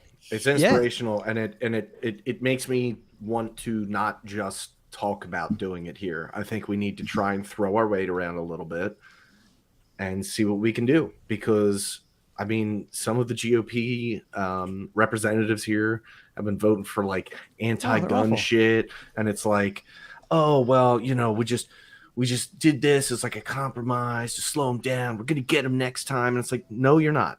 No, you're not. Michael Malice is correct. You are progressives driving the speed limit, and until we hold your feet to the fire and hold you accountable, you're gonna keep doing the same fucking thing over and over again until 10 years from now we're just an extension of New Jersey. Yeah, so I had this really interesting interview today, and I remember Hannah and I were talking to the interviewee, and we were asking the audience the serious question. If you guys are conservatives, what in the heck is left to conserve? Like, think about it. Because if right now we just remove all the left, what is left? This isn't conservatism, even at your guys' like level.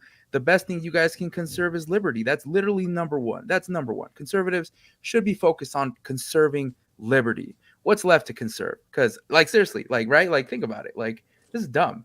Well, if everyone got kicked off right now, it would be a hellhole anyway, right? We don't want that. And I mean, let's be honest. For the last 50 years, where have we gotten ourselves with the strategy that we've been using all along? We are no closer to liberty than we've ever been before. Something needs to change. We need to start taking different approaches. This is just but one way of a, you know, unusual and unorthodox sort of way of doing it, while we're still playing, you know, kind of in between the lines.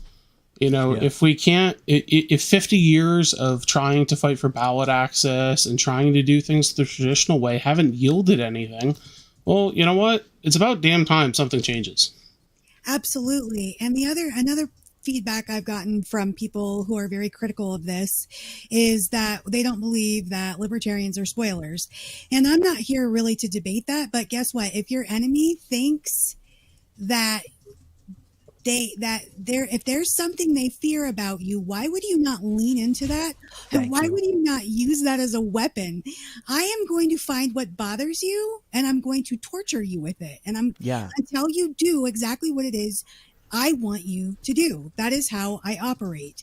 And, also I'm massively fanatical about the Mises Caucus strategy. I've been hooked on that whole idea, and it's something I've been doing naturally on my own. The way that I was able to do this, I'm going to explain to you so that you guys can implement this for yourselves and find ways to work stuff out. So I show up to everything I possibly can that's local. I live so far away that I have to glom on where I can. So I go to my city council meetings. I find out problems and I notify the public, and I get the public whipped up about it, and I get them to overflow chambers, right? So I attend school board meetings. I attend county commissioners meetings. I'm constantly following my state legislature and trying to get in where I can on that level, right? So I'm in the middle of that. You're building relationships with the actual people elected, party people, party officials, regular people who are dying for liberty and need your help, right? So meeting all of these people is a part of that strategy. Yep, it takes time.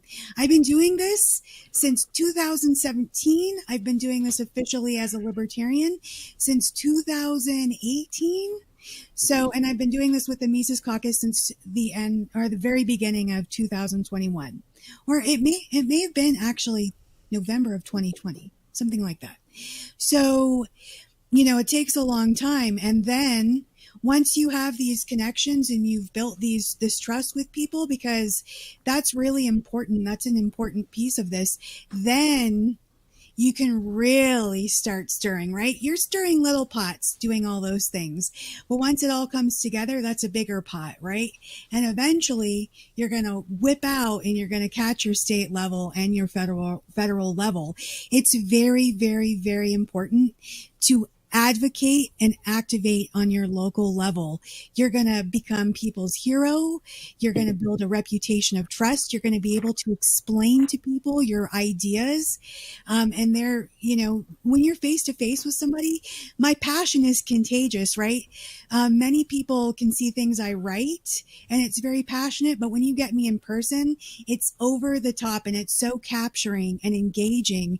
And these personal relationships are super important. And that's why the local level is it's the prime mover, really. And everything else follows after that.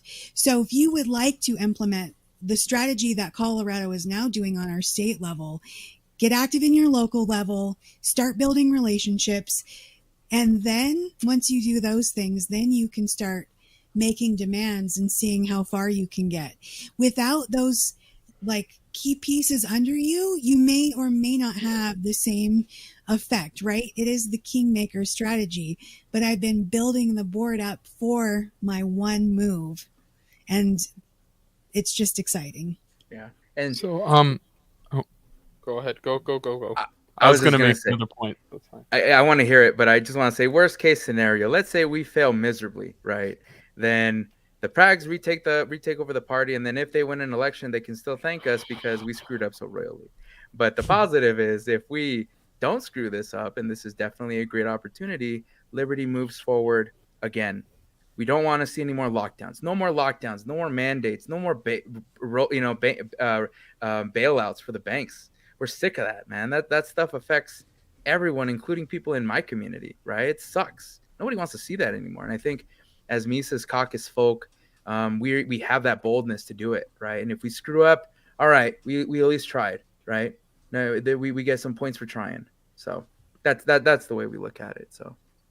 So I wanted to respond. I saw Hector put a chat in just a second if you want to highlight it, but he was talking about 50 years is enough to know. I have a different sort of take on that specifically because You know, the Libertarian Party in Alaska back in the 70s and 80s was something different than what it is today. You know, we had Dick Randolph, who was the first person elected to partisan office under the Libertarian banner. He was elected here in Alaska in 78. We had State Representative Fanning. He was in the 80s. Same thing with Andre Morrow, who's in the 80s. These are people who were elected state representatives under the Libertarian banner. By the time the 90s came, the Libertarian Party shifted the way that it was sort of doing things, and Alaska became sort of a second place state in a way, mainly because the delegates, the number of delegates that they have, it wasn't seen as valuable to put assets into the state anymore. And I think that's happened in a lot of states. So I think it becomes sort of a battle where yes, the strategy has been used for a very long time, but in my view, that strategy has been used very poorly over those 50 years. In fact, I'd argue that really that strategy was only tried for 4 or 5 years before it was completely thrown to the curbside. So I think it's something that, I don't know, my perspective on it and the way a lot of people, especially on Twitter, talk about it, I think they get it wrong from a historical standpoint, the way that the party operated going through the 70s and 80s specifically, because I think that was a very important period for the party as it had a lot of movement in it. You had vote percentages, if you look at the races over here for some of these things, where the Libertarian Party isn't averaging 2 or 3%, they're averaging 5, 6, 7%. Much better margins than what you see today. So I think it's weird. Although we have this kind of test period where we've tried these methods, it's like, well, how much of this has actually been kept to, and how much of it was to the way that these things were supposed to be played out?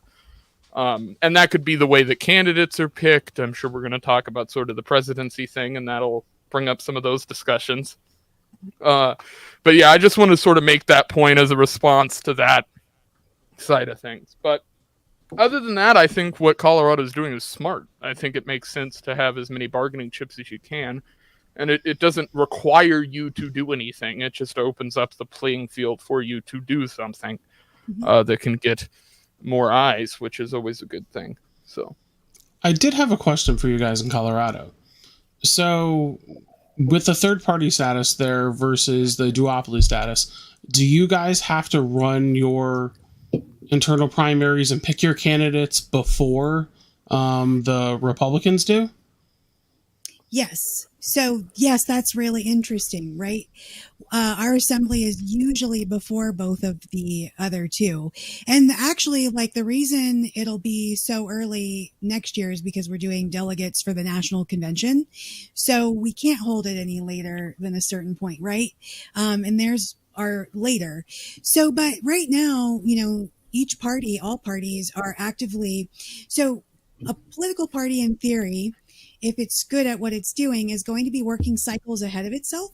So even though you're working in a certain election cycle now, you're already strategizing and working on the next and the next. And you don't want to go too far ahead. You don't want to go too far behind. But right now, currently, the GOP, already the minority leaders are canvassing and going through and trying to find candidates right now. But we are as well, right? And I'm assuming that the Democrats probably are, unless they have everything really nailed down pretty tight, which may or may not be true. We're all right now doing that. So it's pivotal that we move right now. And we're working as far as like, how is this going to work in theory, like in the strategy? We're crafting a pledge for Liberty Republicans for candidates to contemplate signing. And if they feel that they would live up to those terms, they can sign. And we have that. So then we have those before our assembly process. And then what we will do is we'll address the delegates at assembly and say, you can run this candidate if there is one. Or, we have this pledge from the Republican Party. This person is going to, have a much technically, statistically better shot at being elected than we are. And these are the things they've committed to.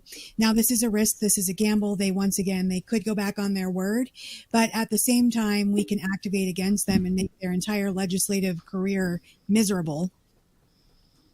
Yeah, that was really where I was more kind of curious about is what repercussions did you have in mind if they kind of do a sleight of hand and go ahead and switch things up on you, or say they're going to run somebody Liberty and then decide, maybe not, or some externalities happen and, they don't. That was my only concern, is just like, how do you guys actually go ahead and protect yourself?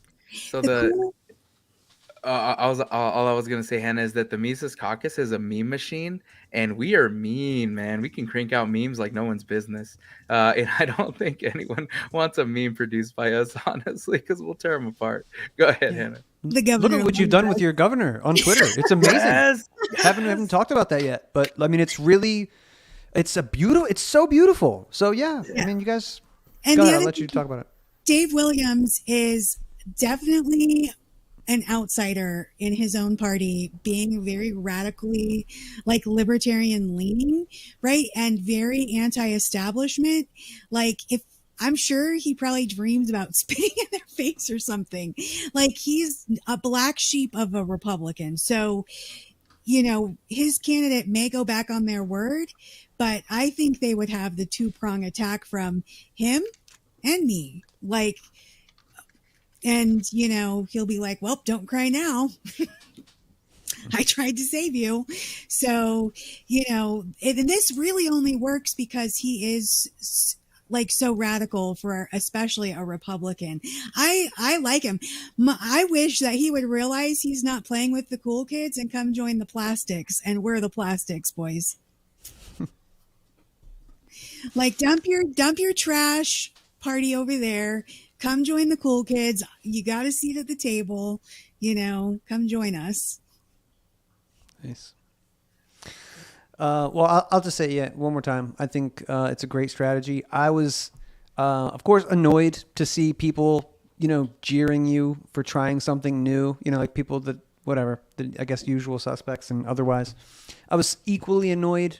There was a Mises Caucus like Zoom chat with Dave Smith and when Blake Masters was running and that whole thing was going down. And I was just like, I was in there and I was just like, we're the Mises Caucus, right? This is going to be cool and everybody's going to be excited about this. And he got so much shit for that. Like, oh my God, are you serious? Like, I couldn't believe I was in the room. I was like, if these people aren't down with this, well, Dave, maybe you should have ran it by Arizona before you did. I was like, well, what the fuck does he owe any of you? He's one person, right? Well, he kind of represents the caucus. It's like, I don't know, man. If you're not cool with that, like, that guy was not going to win. I can't remember the Libertarian that was running, but even he was ended up endorsing the guy. I don't know if you guys would. Didn't he? I think he did, and maybe there was coordination or whatever. But I think that was, I don't know if you guys would consider that guy a Liberty Republican, but I would. You know what I mean? If you're endorsed by Ron Paul, like, I don't know, man. Like, what else do you really? What else do you want? I don't know. You made it in life. Yeah, right. I mean, exactly. And people are fighting over it. And I will be honest. If Masters was running for candidacy in Alaska, I don't know that I would refer to him as a Liberty candidate, because there are almost always going to be, and this is sort of where the different states and where you're talking about federal versus that, but over here, it's like you're always going to have a candidate that's running that's going to probably be more boisterous on the topics that he's covering than he would be. And so it's hard to market him as being the sort of Liberty candidate in that position. But when you're talking about national stuff, it's a different story. Like, in the party, like, we can be in the most radical caucus, in the most radical party in the world, and we should keep it, like I'm saying, sharpen the spear, the most radical thing. But when you play in the outside world, be a little pragmatic.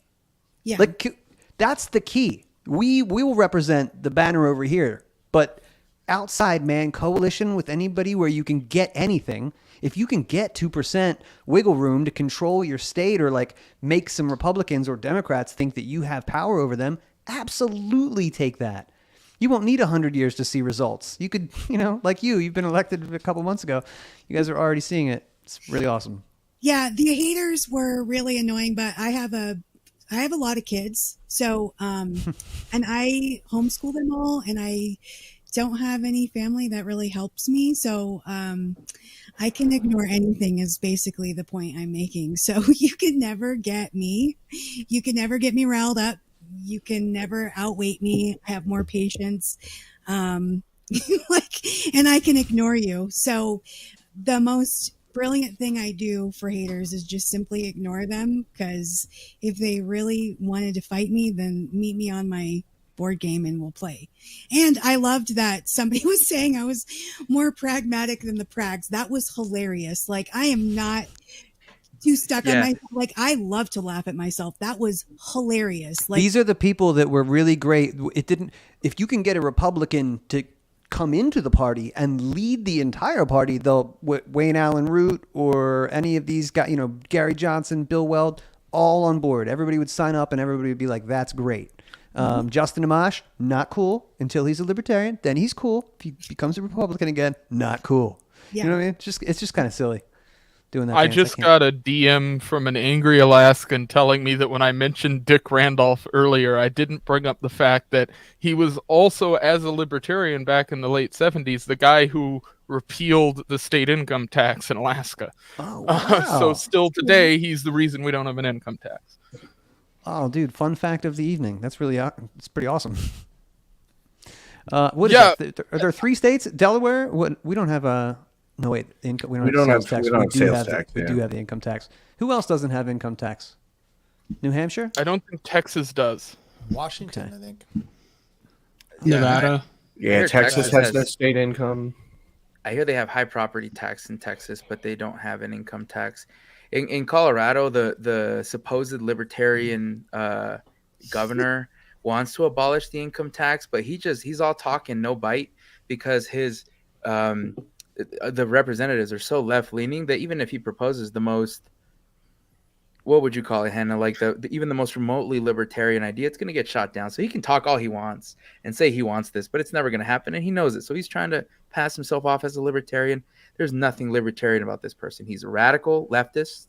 He locked us into our homes. I was so mad that he locked. I have friends who are pastors, and their churches were closed down, and some of them went back, and they just had service while there was this whole, fake COVID hysteria, and they were fined up the wazoo for keeping their churches open. They lost their 501c3 status. Yeah, how libertarian is that, Governor Polis? That's not libertarian at all, to let people practice their religion freedom in a free way, right? Even if it is, whatever. There's nothing libertarian about the man. If we have any viewers who are in Colorado, living in Colorado, and are electable in Colorado, one of the fun things about Colorado is we're a home rule state. So we do have some control on the local level over taxes. For instance, municipalities and counties can decide whether or not they would like to have taxes on things like food. I know that Nebraska has no food tax as well, and I sometimes hop over the border for that little perk. But the county south of me doesn't have a food tax as well. So that's just some fun, libertarian things you can do on the local level in Colorado. So if you really want to win and run a strong libertarian campaign for a city council or a mayor, that's just one fun thing that you could do.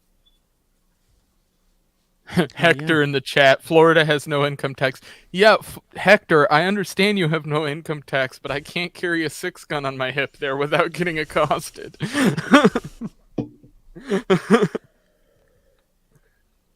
So, yeah, you guys got it going on in Colorado. You got Aaron Lamb, elected mayor.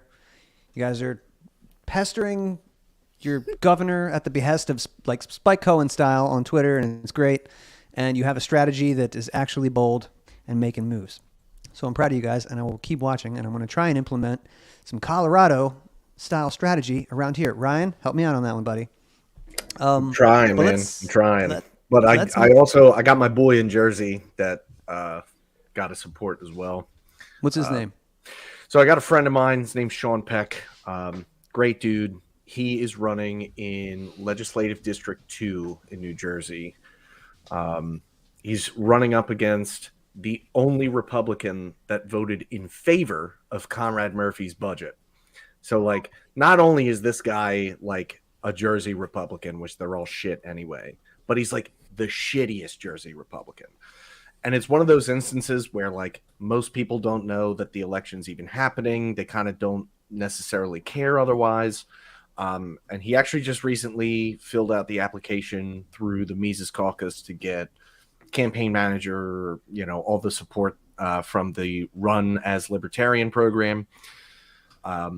Yeah, he's just fucking rock solid on fiscal policy, because this is basically like Atlantic County, so it's like where Atlantic City is and such, and there's so much corruption there because of Atlantic City. And this guy was schooling me about Murray Rothbard and Ludwig von Mises before I even knew what any of this shit was, like back when I was in high school. So planted some seeds. So he's been on this shit for a while, and he's done really well for himself, but he needs support. Like, he's just, for some reason, the part of South Jersey he's in for like the LP is just kind of dead. But the Mises Caucus seems to be active there. So definitely check him out. And yeah, I think his website is just SeanPeckforNJ.com. He needs all the help he can get. He's already spent a significant amount of his own money on like opposition research. He's got a website, voter data, like I think at least 10K in at this point. So like he's very serious about it because he's got a family, he's got kids there, and wants to be the change that we want to see. So if you're in that fucking nightmare state, send him some love. Yeah, that's the thing, man. Some people like to live where they want to live. We can't all just fucking move to New Hampshire. I mean, you know? Yeah. Like I don't want to guys. like stay where you live and like, yo, this is where I grew up. This is where I want to Listen, be. I'll take it one step. I'll take it one step further. snow. If you leave your family and your friends and everything you know for New Hampshire, you're a dickhead. How about that? I can't leave Colorado. I'm a 6th generation Coloradan. I have 7th generation Coloradan children. Like, what a legacy. Right. Yeah, Agreed. same. I can't leave it. Yeah, we got, people got roots, man. And it's not a libertarian homeland yet. If it was Ancapistan, you might have an argument, but it's just not. But next to New Jersey, man, we got another hellscape, and that's New York. So we got some dudes here from New York to kind of catch us up to speed, because the crowd that really hates what the folks in Colorado are doing, you know what they're really big on? 50 state ballot access. And if you don't have that, then you are effed, and the whole thing is thrown out, and the Mises Caucus ruined it. And I know that you guys are probably facing the shittiest issue when it comes to ballot access and stuff. It seems like, I'll let you fill me in, but it was harder. It was hard a couple years ago, and now it's even harder again. Is that right? So just, kind of catch us up. What's going on in New York, man? It looks like the shittiest state to live in and the hardest place to be a libertarian. But again, that's me thinking that everything is New York City. If you live in the sticks, I'm sure it's okay. But how's New York, dudes? I'll let Craig kick it off. He's a candidate, and you know what? Coming from a candidate, I feel like the best person to explain it. Okay, I was going to let you go since you're on the executive committee. Yeah, the ballot access fight for 50 states is probably not going to happen in New York. Back in 2022, we had to get 45,000 signatures to get Larry Sharp on the ballot for governor in order to get a certain number of votes for us to have ballot access for 2024. We came up about 4,000 signatures shy. Does that sound right, Justin? I think it was actually even less than that. Okay. We were a couple thousand shy. We were almost there for a couple shy of 45,000. A couple thousand shy. Oh Yeah. man. And a lot of the people actually blamed those of us that went to Reno for the takeover for not staying in New York and helping with petitioning. I personally turned in over 100 myself, so I felt like I did my work on that and then went to Reno.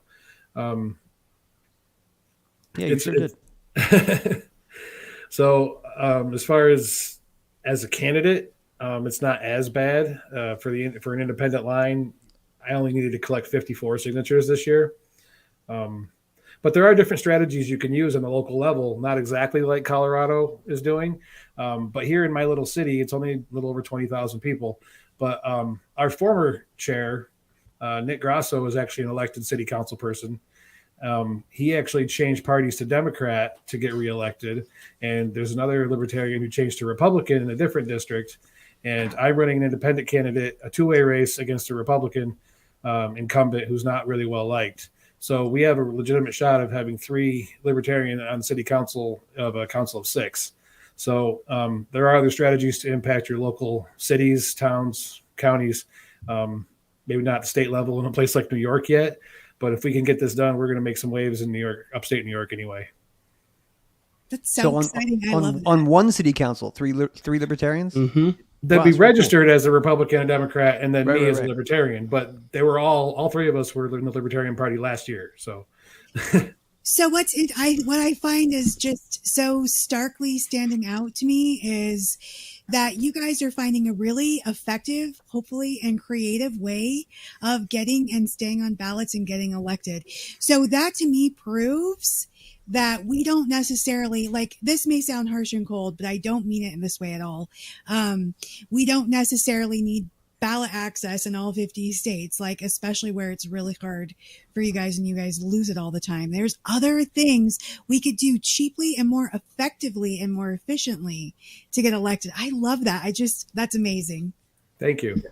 It's still not cheap either. And if anybody wants to donate to my campaign, votecolwell.com. Hell yeah. Justin, you want to add anything, man? Yeah, so here's what happened. We go back a few more years. We actually did get Larry on the ballot. Larry had a pretty impressive performance, all things considered, for the gubernatorial race in 2018 was the 2018. first time, right? Yep. Right, okay. And the New York State legislature, as they do everything in New York, we don't craft laws. We don't go any through like real, process.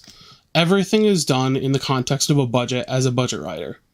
Mm-hmm. At the very last moment, what they went ahead and decided to do was increase the threshold from 15,000 signatures up to 45,000 signatures. We used to have almost 2 months to go ahead and get all of those 15,000 signatures. In the middle of summer, during fair season, just so many more things leaned our way, in a better way. Now they moved it to the end of winter, the beginning of spring, just before we have the national convention, essentially. That I think in 2022, the last day of petitioning was like the first day of Reno, pretty much. So we have, a little over a month now to get 3 times the amount of signatures. And there's some other tricky caveats with how you have to go ahead and get them and everything else, but it's just absolutely patently absurd. And, there's no saying that even if we did go ahead and get on the ballot in 2024, that we would stay there. We need 130,000 votes or 2%, whichever is higher. That's also another kind of big thing to try to hit. Obviously, you have a better shot in, a presidential year than a gubernatorial year, but, that didn't really happen under the Jorgensen campaign.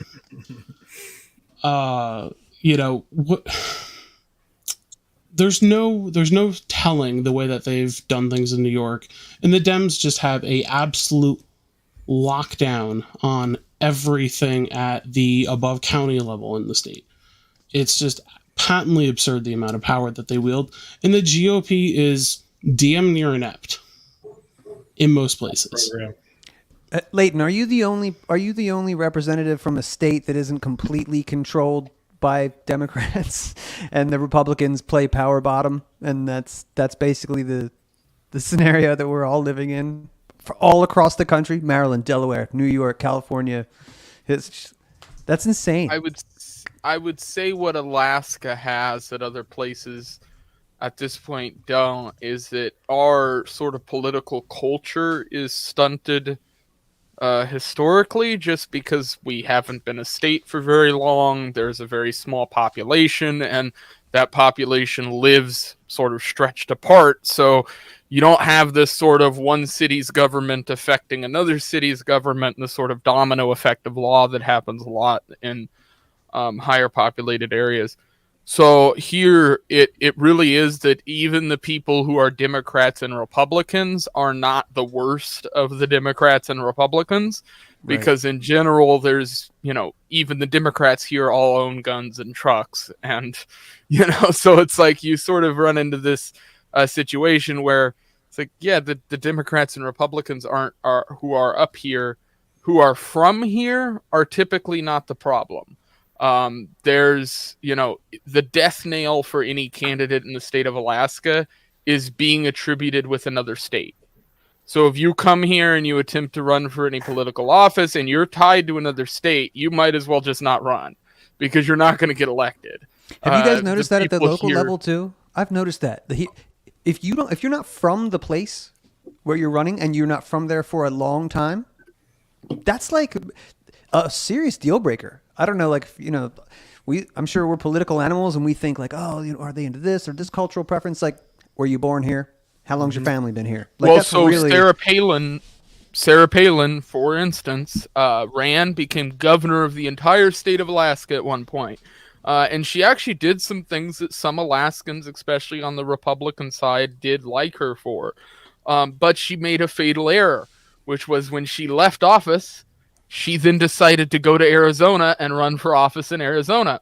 And so then when she returned to Alaska, everybody in the state rejected her, and she was seen as a complete charlatan. Now in the opposite spectrum, you have somebody like Joe Vogler back in the day, made a documentary about him. And Joe Vogler created the Alaskan Independence Party in the 70s. He's from Kansas, but he moved to Alaska during World War II, and he built a legacy here that by the 70s and 80s cemented in some actual political movement. It took him legitimately that long for people really to even notice him, because he wasn't from the state of Alaska. People just didn't care. Now that's, I would say, leaving some of the bigger high population areas like Anchorage and Fairbanks. But once you leave those major cities and you go outside of them, it's all the same thing. It's people who are like, if you're from the lower 48, you're just sort of written off. Like, I love that. It's like Texas attitude. Cool. Aaron Lamb Keensburg it's a little bigger than Holyoke, okay? But not by a whole lot. I think they have like 2 or 3 stoplights, whereas I just have 1. So my town has 0. I'm the county seat. I'm the only stoplight in the county, though. So, but Aaron Lamb is actually, I want to say he's from like Washington or Oregon, somewhere up there, and he hasn't been in Keensburg that long. What really won him, I think, that election was door knocking. So I would highly recommend that, especially if you're not from an area, right? Everyone knows me because I'm related to them. So that's, I should still door knock, but it's less important. But if you're not known in that area, it really speaks volumes to the success of door knocking. I guess in Young Americans for Liberty show us all the time. Door knocking in Alaska can be a dangerous proposition. Yeah. Don't leave town to door knock here. You're going to get shot if you roll up on someone's farm. But I guess you could call them towns. Holyoke is a good proper town. Nothing else is. I'm just picturing my old neighbors where I grew up, and somebody in like a little Hyundai Passat rolls up and tries to go talk about politics. Door knocking. It would be colorful. Door knocking and collecting signatures, because I went to like 4 different states during the old regime, during the Jorgensen, during the whole like we have to get 50 ballot access. So I was in Maryland because we were trying to get ballot access back in Maryland. So I was getting paid by the LP. And then once we got the number, they're like, all right, go to Pennsylvania. So I'm like, cool, that's my home state. Like, I'll just visit my parents for a week. I'm unemployed at the moment. It's COVID, I'll get out. Pennsylvania, went to Virginia for a minute. Then like last minute got sent up to fucking Rhode Island. It's like, well, when are these signatures due? And they're like, Friday. I'm like, for fuck's sakes, it's a Sunday night. Like, I got to figure out, like, this is so last minute. It's like, what the fuck's going on at the local level? But going back, just going door knocking and talking to people, some of the people you talk to, it's fucking hilarious. Like, I was door knocking for a Mises candidate in the Philadelphia suburbs, Mark Pizzacco, and knocked on this door, Black Lives Matter, and this fucking older white woman answers the door and talks to my girlfriend, who happens to be black, just hanging out. It's like, first question out of her mouth, is the candidate black? It's like, what the fuck? Like, some of the stories out there, door knocking, It's hilarious. So, but yeah, there's something to be said about like, is it worth this 50 state ballot access? You know? No. So or just look at the energy spent. Like, dude, right? 45,000 signatures. How much other stuff could you do with that time and energy and all the resources and all that stuff? And is it more now? Is it more than 45,000 this year coming up, or is that it? No, that's it. Okay. That's a lot. Yeah, that's it for now. Yeah, for now. You know, in the off chance that we actually go ahead and surpass that, it's damn near a promise that they'll just go ahead and move it up again, because we've taken them to court. We've gone out literally as far as we can. We're waiting to be heard potentially by the Supreme Court in a case with the Green Party, who is also impacted in this. And, you know, beyond that, like legally speaking, there's just not a hell of a lot we can do. We've made every pitch and appeal that we possibly can. And the courts in New York are all, you know, just Democratic shills that have been appointed for the most part, and you know there's no getting around it. So maybe we took over the National Party, right, to change the way that things are done. And is ballot, like, so say you guys get ballot access, right, just magically, ta-da, you got it, and all the money that costs, right? Are you guys actually going to have a candidate that wins an election, like, higher than your local government, right? Is that money well spent? Are we sure? Like, does the national board have KPIs? Are they tracking those? Are they hitting those? Are they adjusting those? No. So would in your guys' opinion, would you have success running a candidate if you had ballot access? So we just elected a new board, pretty much entirely minus one or two people in the fall, and we really went on a divergent strategy from, you know, the traditional chase ballot access up and down, throw money at the problem kind of thing. You know, we've reached a epic level of burnout with volunteers and people in our state. You know, COVID chased a lot of people out. The cost of everything chased a lot of people out. The people that are still here have been busting their ass for years trying to get things accomplished and gotten absolutely nowhere. And, you know, at the end of the day, a lot of them have just dropped out because they're like, I don't see a real endpoint to this when we keep playing the same game over and over again. So what we're really concentrating on right now is rebuilding from the ground up, focusing on hyper-local candidates, and making the Party of New York more of a social movement than a political party. So I love that you've definitely pivoted, because National doesn't seem to be pivoting off this issue. And I really would like to see them pivot off of this issue, because what I'm hearing is that strategy is chasing people away. So can we afford to be losing people? I mean, they're always talking about, oh, the National membership is down. Well, perhaps we should look at why they're leaving. Is this a reason why people are leaving? Is this why membership is down? Is this why fundraising is down? So I'm hearing problems, and I'm also like seeing the effects of certain things, and I'm literally looking at them as a chair myself. And I really would just like to bring everyone's attention to the national strategy and a lot of flack that they're getting.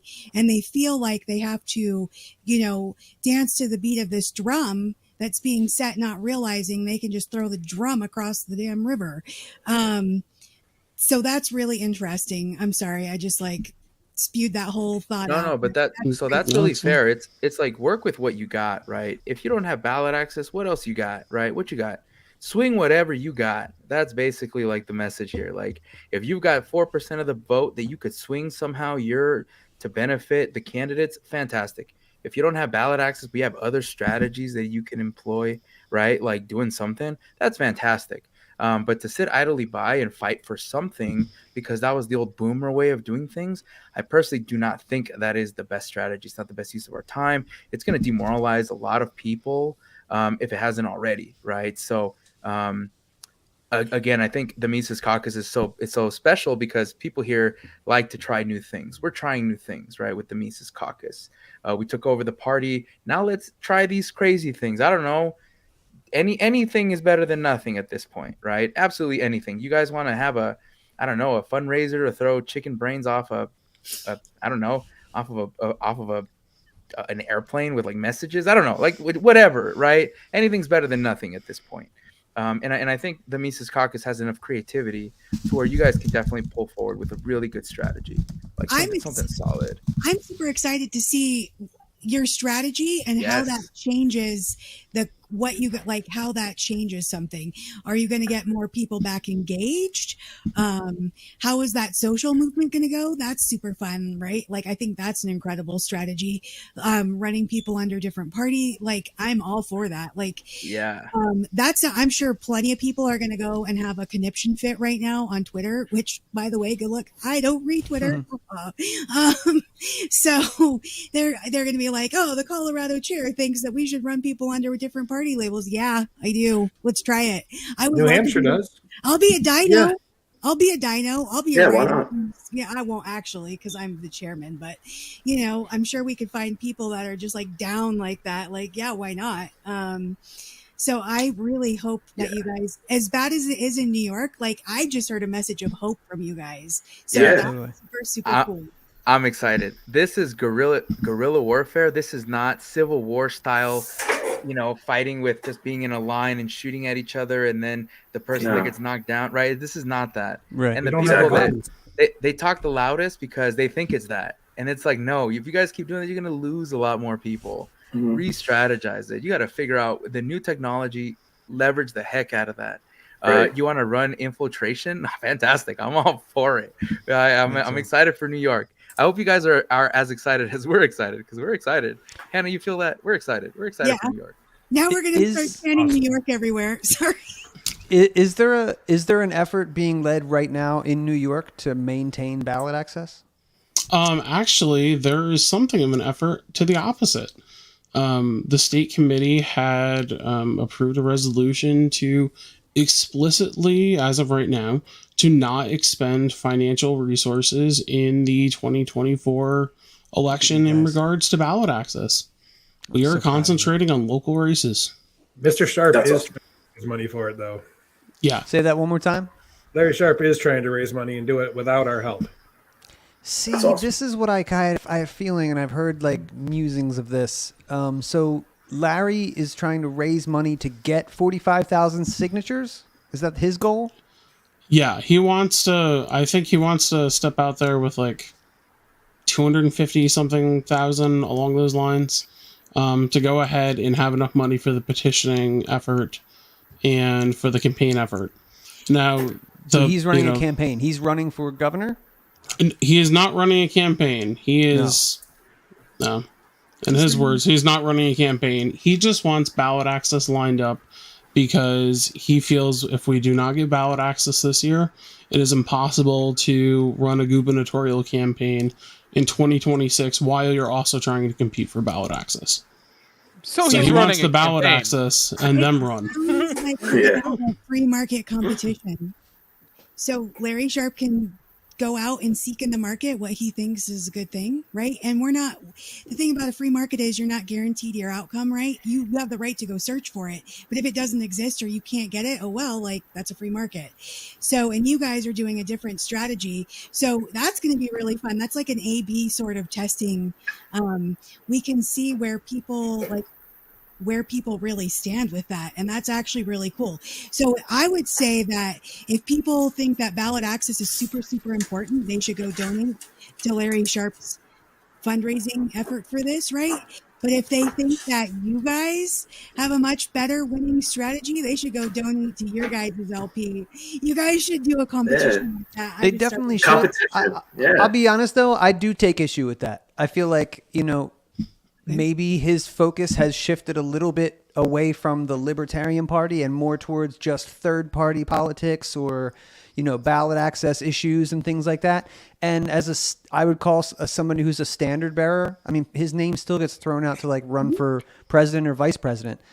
He hosts presidential debates. We're going to talk about that in a second. But like, I kind of, it just rubs me the wrong way a little bit. I'll be perfectly honest with you that if the people of New York, you guys are representing the board and in other capacities running for office and things, for you to kind of use your your soapbox to go, look at what I'm doing. I'm raising money for this, New York, and it's worth your time and energy.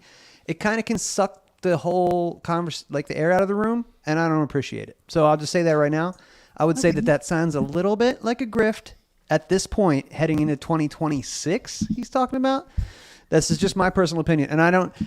Larry got. I supported him. I was really excited in 2018, but he came in 4th place in New York behind the Green Party. So it's like, okay, I'm hip to a wake up call, man. Like, don't. We tried something that wasn't the thing because you're not even in 3rd place in New York. So it's like, this isn't the thing. So don't ask people to go out and spend thousands of hours to get tens of thousands of signatures when you could be doing cool shit like supporting Craig, getting city councils filled up, and maybe mimicking some of the things that are going on in Colorado. I don't know. That's one of those things that I talk about a little bit on my show, and I have before, is sort of the national versus state issue. And something that I've said over and over is that I feel like the resources of the national party structure as a vehicle would be far better used individually targeting states to increase the level of liberty that they have. I don't think that the Free State Movement thing works in the way that ultimately I view as being successful yet. I know there's a lot of people who do view it that way, and I've said basically the reason behind that is culture. It has nothing to do with the politics that everybody quotes and talks about. I mean, the reality is I think everybody on this call understands Rothbard, understands Mises, has an understanding of these politics and the beliefs behind them, but the reality is like that doesn't really mean much in the grand scale of things, and that's something that I've noticed with resource allocation is, you have states that, and not to use my own state as an example, but there are many states like this where you have a small population that is, again, sort of in these very easily to infiltrate cities that have lower populations within those even smaller cities. And it seems like those are places that are keen to be sort of having resources put into candidates, localized candidates. But the National Party doesn't really seem to do that, and hasn't for really 30, 40 years from what I can tell historically, from what I've looked through. So it becomes sort of a weird scenario where, in this case, you've got a candidate who's trying to do this on his own with Larry Sharp. And I almost go, yeah, well, perfect scenario for this would be, the LP themselves raises their money in that state, and then if the National Party wants to step in and give resources to him, they can. Now, you might not want that to happen. I probably would say that shouldn't, but at the same time, that could be an option, and I think that that's something that doesn't really get thrown around at all. It's sort of just a dead topic, especially on the internet when I'm looking at discourse on Twitter and stuff. And, just one of the things that's kind of curious about this whole thing, and I'm sure it wasn't intentionally done, but now because of the timeline shift for where our petitioning season is, putting it before a national convention, this also puts us in a further bind because we have to run a paper candidate for petitioning. Yeah. We know we're going to substitute him because we haven't selected a national candidate at that point for president. So, he's afforded the opportunity, I guess, in some ways, to go ahead and do this. But, he's also expressed the fact that, I would say rightly, to some degree in his mind, if he doesn't like the national candidate, he may not go ahead and back off that line and hand it over. He said if Jorgensen, if there's another Jorgensen moment, he's not going to budge off it. So we'll be in a really sticky place at that point. And it definitely hurts my heart, too. Like, I'm a libertarian because of Larry Sharp. I came to the party because of his 2018 campaign. He's a friend of mine. He's a mentor. He's the reason he's the one who really got me to run for office the first time. So, wow, okay. He's the reason that dragged me out of the realm of this being in ideology and a social club kind of thing to this is a political thing to actually that I should go ahead and get involved in. He did that for me, and he did that for many people in New York. Mm-hmm. Yeah. And it's just kind of a shame that, everything is just all upside down, and sure, no one person is at fault for any of this, but to some degree, let's make our lives as easy as we can be. Yeah, and I know we're all individualists, man, but, you know, I would say this to the guys in New Hampshire and Larry Sharp, too. It's like, we are kind of playing this collective game, though, a little bit, right? Like, so it's like, maybe listen to your people in New York, Larry Sharp, who are, you know, you're part of the team. You're not just star quarterback or something like that. I don't know. Run it by your squad. That's what I'd say. And that was something that, you know, the executive committee was a little miffed on, is that there was zero dialogue with us when he started announcing this almost immediately after his you know, race from 2022. And, you know, his race for 22, his write-in campaign wasn't particularly good. And how write-in campaign. What a waste of time. I'm sorry. Across the board. Write-in campaign? What the fuck are we doing? Write-in campaigns are fake and gay. It's so dumb. They're irrational and repugnant.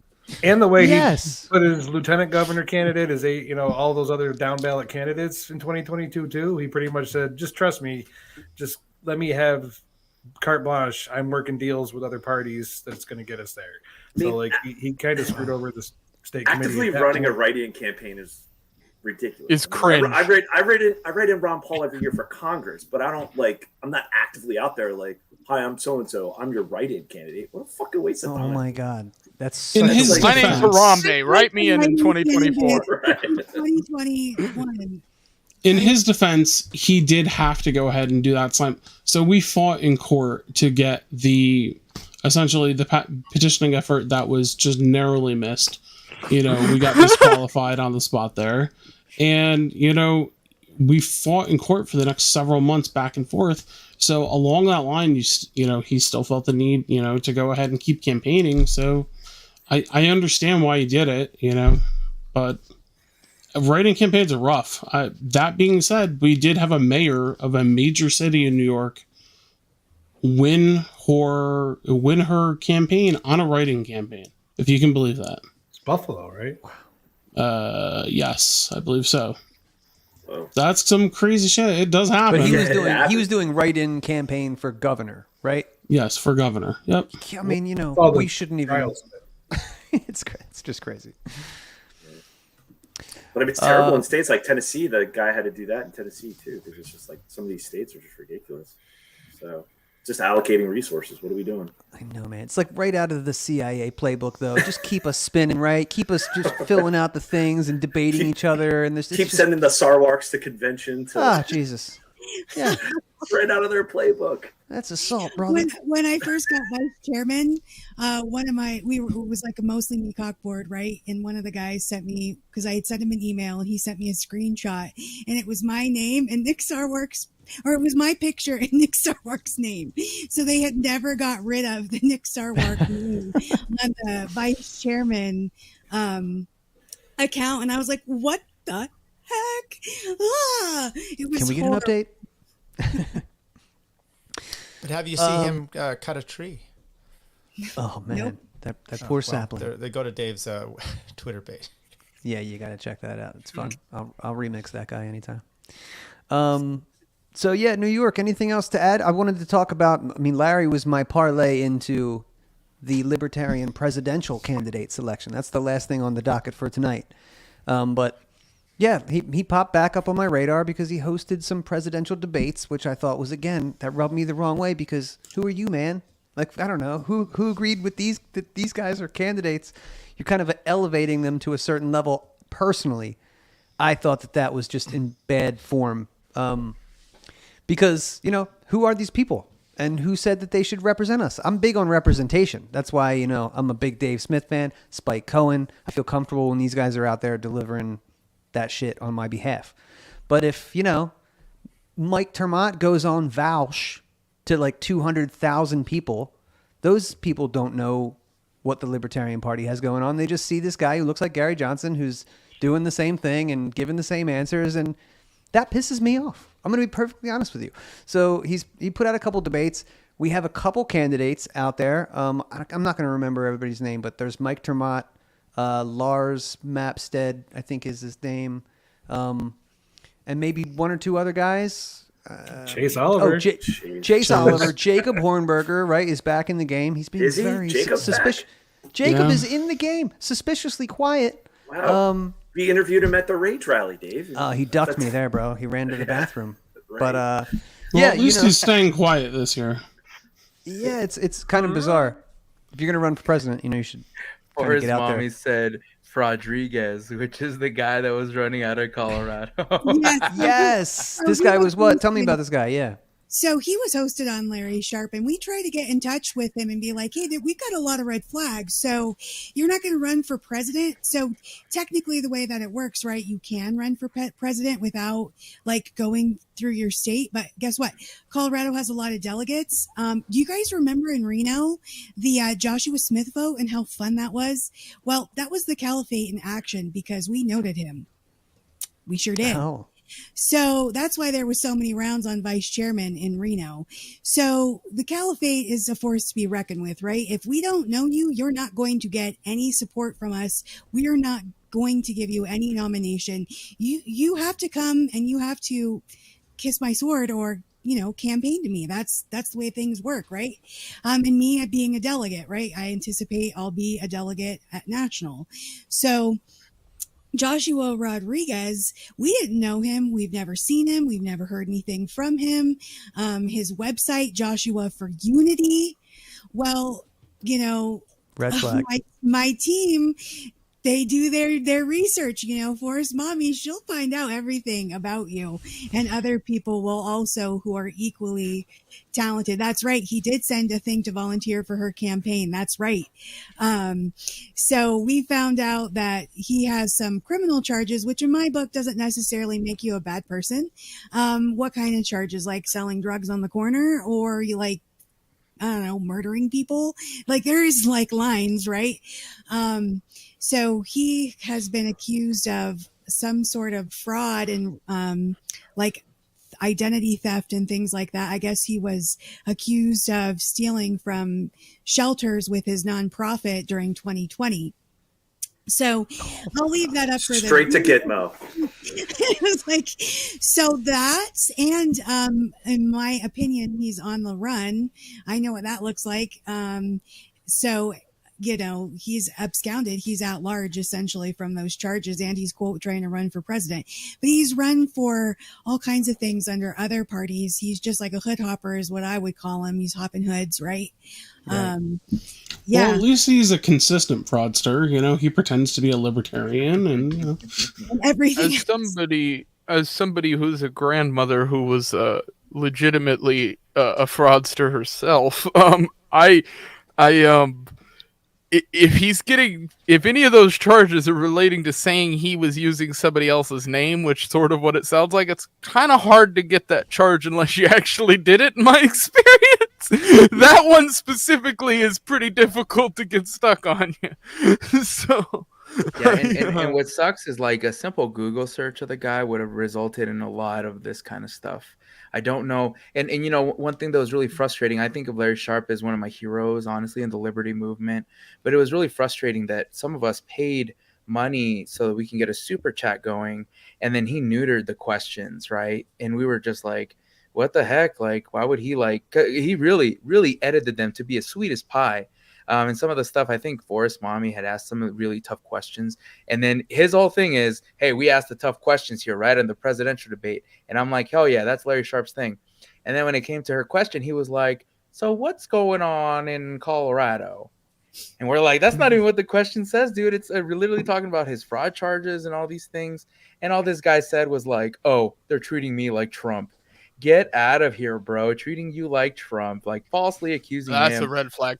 Treating you like Hillary Clinton, more like. Yeah. So as far as from an outsider over here in Alaska, not sort of involved as much in the national stuff, I view the two candidates as that I've seen get the sort of attention that I see as really being in the discussion as Matt Termott and Chase Oliver, so far at least.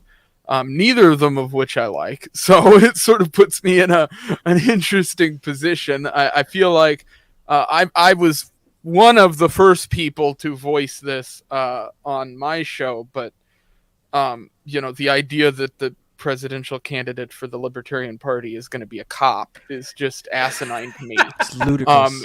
And to me is absolutely fucking insane from a perspective of public persona. Not even a reformed cop. Like, yo, I was a cop for a long no, time. like a literal cop. Like, yeah, I just like retired, an actual and I loved cop. it. Like, Dude, he gave me so many Fed vibes at Reno, and because we were held kind of like, because like the elevator line was so fucking long, and his table was right there, and I was like, God damn it, I just want to get to my room, but I felt like I was taken hostage by him, and he was just like, "Hi, Alex, you're," he's like, "I'm in Northern Virginia," and I'm like, "You're in the Maryland, you're on the Maryland board." Like, I'm like, Northern Virginia, you're a fucking spook right off the bat. Like, you're a Fed, you know, like right off the bat, you know. So I'm like, oh, man, he comes around to all the local things because, you know, he's in our area, Dave, and, you know, it's like he comes out to a lot of conventions, but yeah, he's putting himself out there to, like, Hannah's point, like he's trying to, like, but it's like, dude, Gary Johnson vibes, you know? Well, it's like, so here's the thing. I'm not a Gary Johnson guy. I wasn't around during his real rise and that whole, like, that whole shenanigans. I sort of came in right after that. And so everybody kept sort of equating him to Gary Johnson. So I went back and watched some clips and sort of tried to learn up as much as that goes. And I do see the resemblance of the way they carry themselves and speak to people. The thing for me was, it's like, I've watched now 3 shows where this guy has attempted to address. By the way, 2 of those shows, the question was being asked by me in the chat, being like, why don't you see this as being a problem? Like, because from my perspective, I'm going, forget us, right? The libertarians who are active, who know what's going on, who have an understanding of these intricate kind of political ideas. Those aren't the majority of libertarians. The majority of libertarians who are registered libertarians are people who are sitting at their homes, who believe in sort of this idea of liberty. And a lot of them come from the 60s and 70s and 80s. And the idea of putting a cop in charge of the presidential race, it to me is like mind-boggling. Like, are you just trying to turn every single one of those people off? Like, it's just it doesn't make a ton of sense to me. So where's the Mises Caucus person for running for president? Yeah, Where's what that? the F? Where Listen, are they? I'm telling you, this is where we can air it out. I'm not. Look, I hate to think that it's all dependent on a guy. I was really counting on Dave Smith. I don't know if he's going to be the guy. Yeah. I'm not saying he has to be, but it should. We should have a guy out there right now who's declared, even if he knew, hey, I'll get out if somebody really great gets in. But I have a take on this, but I'm going to let you guys go first because I got to use the restroom. Go ahead. So this is going to sound like the most anti-libertarian thing that I'm ever going to say, but I don't care. At what point can we bully Dave Smith into running? Honestly, like, what do I need to do? Like I thought after the Reno Reset, it was like pretty clear that he was probably going to be the front candidate. And then now it's like that we don't even have a Mises person. Like, what in the heck are we doing if we can't even? What do we need to do? Do we need to threaten him? Do we need to like petition for him? Like, what do you guys? Here's my take. If we can't get Dave, and he is by far and away, and by the way, I got to tell this to all my picks. I told Dave, bro, you don't have to run for president, but it would just be so much cooler if you did. So like, if he chooses not to, man, I'm not going to hold that against him. He's got a family and other shit and career. It's like, I get it, but I kind of was thinking that was going to be the way. But I think Spike could do the damn thing. I think Shane Hazel could do the damn thing. Even Jeremy Kaufman could probably do the damn thing. And I like the idea of Maj Touré as a VP candidate. That's just, I think that he would be a great compliment and a cool dude. But yeah, the fact that we don't have anybody out there right now kind of like leading the charge, it feels like there's like a vacuum. And I can't believe that like at the front of it is Chase and Mike Termont. Chase doesn't even, to be perfectly honest, the only reason he's there is because he was in that runoff. But to be perfectly honest, the only reason the only reason that was a story is because they voted for the third box, not because Chase Oliver is awesome. And it's the same thing that happened with Shane. Yeah. Shane happens to be awesome, but he got to be in that runoff and he got to, boost the name of the party and himself because that's their rules. I can't remember what it is in Georgia, but really quick. So I want to send a quick shout out to Kara Smith. She is actually one of the founders of the Christian Caucus of the Libertarian Party. And she has a petition right now where you can sign it to ask Dave Smith to run. Just putting it out there. That's so I've seen that. I think at this point, this might be an unpopular opinion, but I think at this point, because the caucus has not put up a presidential candidate yet, and because they didn't focus on this for the last 2, 3, 4 months, I think they've already almost shot themselves in the foot too much.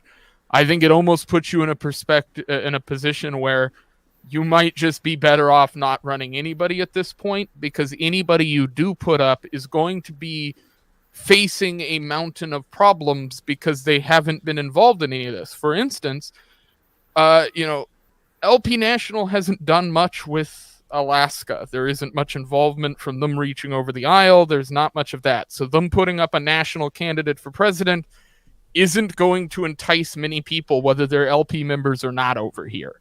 And whether they're, no matter who the national candidate is. So, so the caucus putting somebody up just doesn't matter to them. And so that's sort of where I'm looking at it from my perspective. But from a larger perspective, I go, yeah, you would have had to have gotten this done 2-3 months ago. And I think that's sort of the problem, where everybody sort of waited with bated breath for Dave to run. And I sort of told people behind closed doors, and my own sort of opinion on it was that if this is going to be done, it's got to be done now.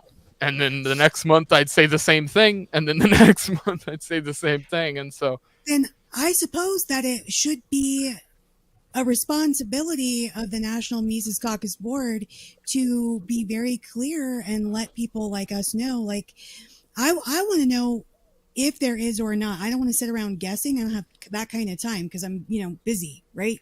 Like we're all busy crushing it. Like, so tell us what's up. I just really would like to have some clarification around where someone to run for us is. Yeah, it absolutely doesn't make a difference outside the party. But guess what? The presidential candidate is going to be the face and the voice of our party to bunches of people that have never even heard of us before. So we need to have something super radical and super based. I agree. Here's just my opinion, and just I'm so sorry I didn't give you guys a lot of background. I studied political science and philosophy, so I'm pretty much worthless. I did, however, study under a Democrat for political science. And one of the things that I did learn from them was, number one, timing. It's really hard to time when you declare for somebody to run, right? But typically, if you have a candidate that runs early, they can jump on getting a lot more donations, right? I still think that if the Mises Caucus is going to run someone, the time is definitely within the next maybe couple of months, maybe 1 or 2 months, because you can capitalize on probably Kennedy losing a little bit of media attention, Vivek losing a little bit of media attention. And when you have this third party person, whether it be Dave or hopefully Clint or, somebody running, the media can definitely get behind this new story of there's a third party that's really strong, blah, blah, blah, and probably give them a little bit more media attention. So it might be a little late. I don't know. It depends on the timing, but I still think that if we do it within the next couple months, we could still capitalize on a lot of on at least some media attention that comes up. Can I mention something among, look, Dave would be great for a few reasons. One, and so if he doesn't run, I understand, but his ability to debate. Now, he debates people from the low end to the upper end all the time. And that is important because, as we've talked about with some of these other fraudsters you mentioned, Joe Jorgensen on Patrick Bet David was an embarrassment. And these people will go out and they need to be able to, and unfortunately, Chase or whomever these others are, we would like to have someone from our side to push this. I do like Clint. I've seen some of his debates. I think he does fine, but it's a different animal to go out and debate people who aren't necessarily in your own sphere. And so he needs to be doing this over. I saw his debate with Destiny, and I'm friends with Clint. I like him, but I didn't think it was outstanding. He needs to work on something. So the point is, you've got really Spike Cohen and or Dave Smith, and I don't really know who else that for me would push the boundaries and have a name out there and be able to not make the mistakes, Aleppo or what have you, over and over, that then just puts egg on your face. Now, I enjoy the troll more than anybody, but I'm tired of Vermin Supreme as an example of being a kind of a face of this party. I gotta say, Vermin's the perfect. Oh, go ahead. Sorry. No, it's cool, man. I kind of wanted to just echo what you were saying about maybe the Mises Caucus. If it's not Dave, to maybe kind of embrace the decentralized revolution manifesto, focus local, because if the next best thing is unquestionably Spike Cohen. Like, that guy is a creation of the LP. He came out of the LP. He stayed in the LP. He started You Are the Power, so he's got his own thing. So you could kind of just give him a nod and go, yeah, he's great. We like Spike. So I'll take a little bit of a different approach on that. I think that Spike's great. I think Dave's both of them are great. I think at the same time, if you're going to sort of just pick somebody and see how things go and just do it to kind of do it, I think you'd almost be better off picking somebody that's almost out of the wheelhouse entirely and trying something different, trying to find either a celebrity, which is something I know a lot of people have talked about, finding somebody with very good name recognition. Shannon in the chat just mentioned Judge Napolitano.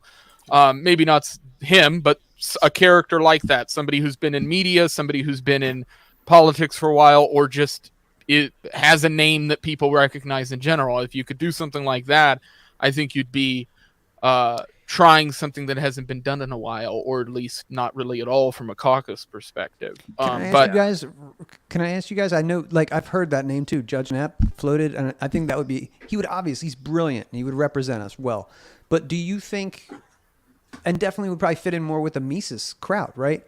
Who do you think would draw more people into the Libertarian Party? Would it be Spike, or who would you like to get behind? I'll ask that too. Like, would you get behind Spike over Judge Knapp? Or... If it was between Knapp or Spike, I would have to be honest and say, if we're talking about who I think is going to bring more people in, I think Napolitano had a very successful show that had a very core demographic of people in that age bracket of 40 to 60, which also happen to be a lot of the same people today who are sort of politically homeless, because both of their parties that they used to be members of have shifted so far. Collect their benefit checks too, man. So that's the tricky game you're playing in that scenario. But you know, something you have to keep in mind with these elections is that people are they look at candidates as investments, right? And that's a weird thing about elections. You look at candidates and you're looking at what the future is going to look like. And in my opinion, if you had like a combo, Judge Knapp and Gerald Celente, Spike, or somebody super based, right? I think that would bring more people in. Sorry. The biggest question I have right now at this point is this conversation that we're all having right now, where we're talking about what the caucus should be doing and the candidates they should be putting up. That should have been going on 3 months ago with all of the people here plus another 200 talking about this and formulating some kind of plan. And what I keep seeing happen again and again, and this is not just the Mises Caucus, this is national party, is that states are getting ignored, small issues are getting ignored, and national issues, big issues seem to be taking the center stage, which is fine for a while to get some views and eyes and people like that. But you're not going to gain membership off of that. And you're certainly not going to become fans or grow some fan bases in other states, decentralized, however that may be, because those people just aren't going to pay attention. The media cycle is quick now. So even if you get libertarians mentioned in a local paper, a big paper in the area, or a news company, or you get this news story ran, it's like, yeah, the reality is after a week, nobody knows that happened again, and you're right back where you started. So those it's all about keeping and retaining some form of numbers. And I hate that we have to be concerned about finding the presidential candidate who's not going to win the president. Right. But there is a real danger, though, that if we don't have somebody to kind of just be the torchbearer, like what? Right. Listen, I'll be honest with you. Everybody who knows me personally, once the normies start catching up to like election time, they're going to go, Dave, what does the Libertarian Party got going on? And if you think I'm going to tell anybody, put my reputation on the line to tell somebody about Chase Oliver or Mike Termont, you're fucking crazy. So that it will be a totally blown opportunity if there isn't somebody that we can point to, even if it's Judge Knapp. I'll be perfectly honest with you. I love that guy. He's got a great show and he's got lots of wisdom. I wouldn't be pumped about that campaign. I wouldn't be either, and I don't want to put that out there like I am.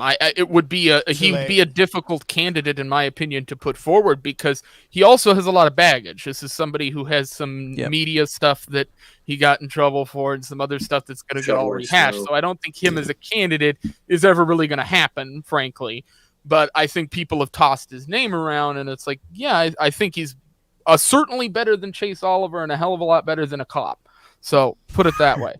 You know, the other thing I worry about is we get into the situation where, because we don't have a Dave Smith leading people to the convention, that we also lose everything that we fought for in Reno and the years before that.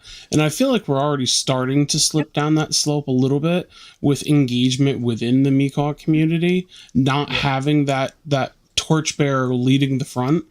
And, you know, it's going to wind up being one of these situations where, you know, we can all show up with, you know, t-shirts that say, you know, I went to Reno in 2020 and all I got was, you know, I don't know, Chase Oliver in 2024. You know what I mean? And it's really important. I'm going to be very blunt. Like, so it's not necessarily about running a presidential candidate. And maybe the National Party, like, how much should they spend on that campaign, et cetera, whatever. But what it does for our own base is it reinvigorates it, right? All the way up to Reno, that was a horrible, hard 2 years. And we left and we were on such a high. You know what I mean? If we had something else to pivot to and attack, at the end of the day, we're a fighting machine.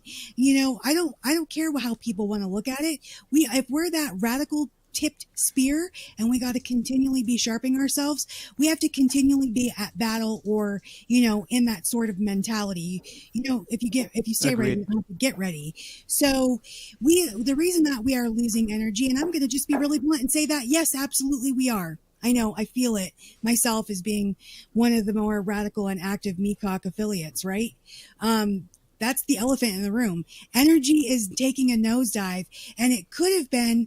And the thing is, no, not 3 months ago, we should have been picking out a candidate. No, last year, as we were organizing for Reno, that's when you start planning for the next election cycle, right? You're at the tail end of that election cycle and you're planning for the next. That one's already, that's all she wrote, boys. You don't even have to do anything else, right? Turn and pivot to the next election, and the next election that matters to your base is the presidential election. And we have lost steam because there was no pivot, and that's a massive mistake. And is it a massive crack in our foundation now? I'm not sure. I don't know. I mean, time will tell.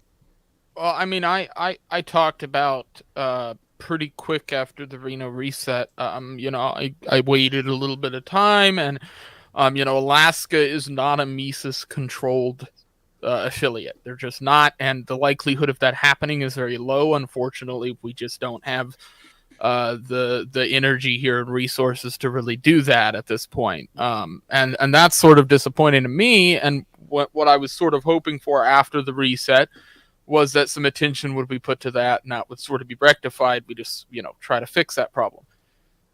Became very apparent to me that isn't the case, that we're sort of, you got to do it yourself. There's no resources or anybody sort of to help at all. And the repercussions of that is that if I'm going to somebody in this state and I'm saying, hey, I want you to join this group called the Mises Caucus, we're going to attempt to take over the Libertarian Party in Alaska and build it into something that can be used for good. The reality is they're going to look at me and chuckle, because they know that you're taking over something that's not really doing anything anyway, and your ability to take that thing over isn't really ever going to materialize because you have to have the numbers, and that's very hard to get over here.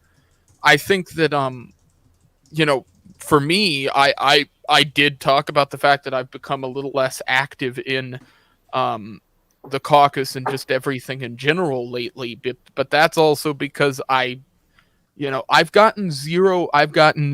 There's been no reach out from anybody in any national positions. There's been no reach out from anybody high up in any political groups or action groups or anything. I've heard radio silence about my state. Now, to keep that in mind, put that in perspective, I was the only organizer here for a very long time. So even then, I didn't hear nothing. So it's not like there's somebody else that's getting the messages. And so you end up with this situation where I have to look at everything and go, you know, my core beliefs are that of sort of Alaskan nationalism. I look at Alaska as being different than every other state, and I think that it should have its independence. This is why I was a big supporter of the Independence Party back then. But I look at things now and I go, well, you can't really gain control of a party if the party doesn't do anything. And in the state's regards, it's like, well, if it's not doing anything, then why not work with somebody else or go somewhere else entirely? And so if you don't have basically these people who are in the public space, like, you know, your people in New Hampshire, your people in high up in the Mises Caucus and any of the caucuses really, or high up in the LP National, any of that stuff, if those people aren't communicating with people in Alaska, if they're not talking about Alaskan issues, one of my things I pointed out last week, you can go right now onto LP National's Twitter account, search the word Alaska, and just see how many times they've talked about any story from the state of Alaska. They haven't. And that's the reality. And so from my perspective, I have to look back and go, well, how much am I getting from putting resources of my own life into this? What am I getting in return for giving my time to this organization? What am I getting in return? The answer is I ain't getting shit for Alaska. So it's like, I have to sort of take a step back and go, if I am sort of in this mindset of somebody like, you know, again, I made a documentary about him, but somebody like Joe Vogler, you know, he had a mindset of, this is what I have to do. I'm going to do what needs to get done to get it done.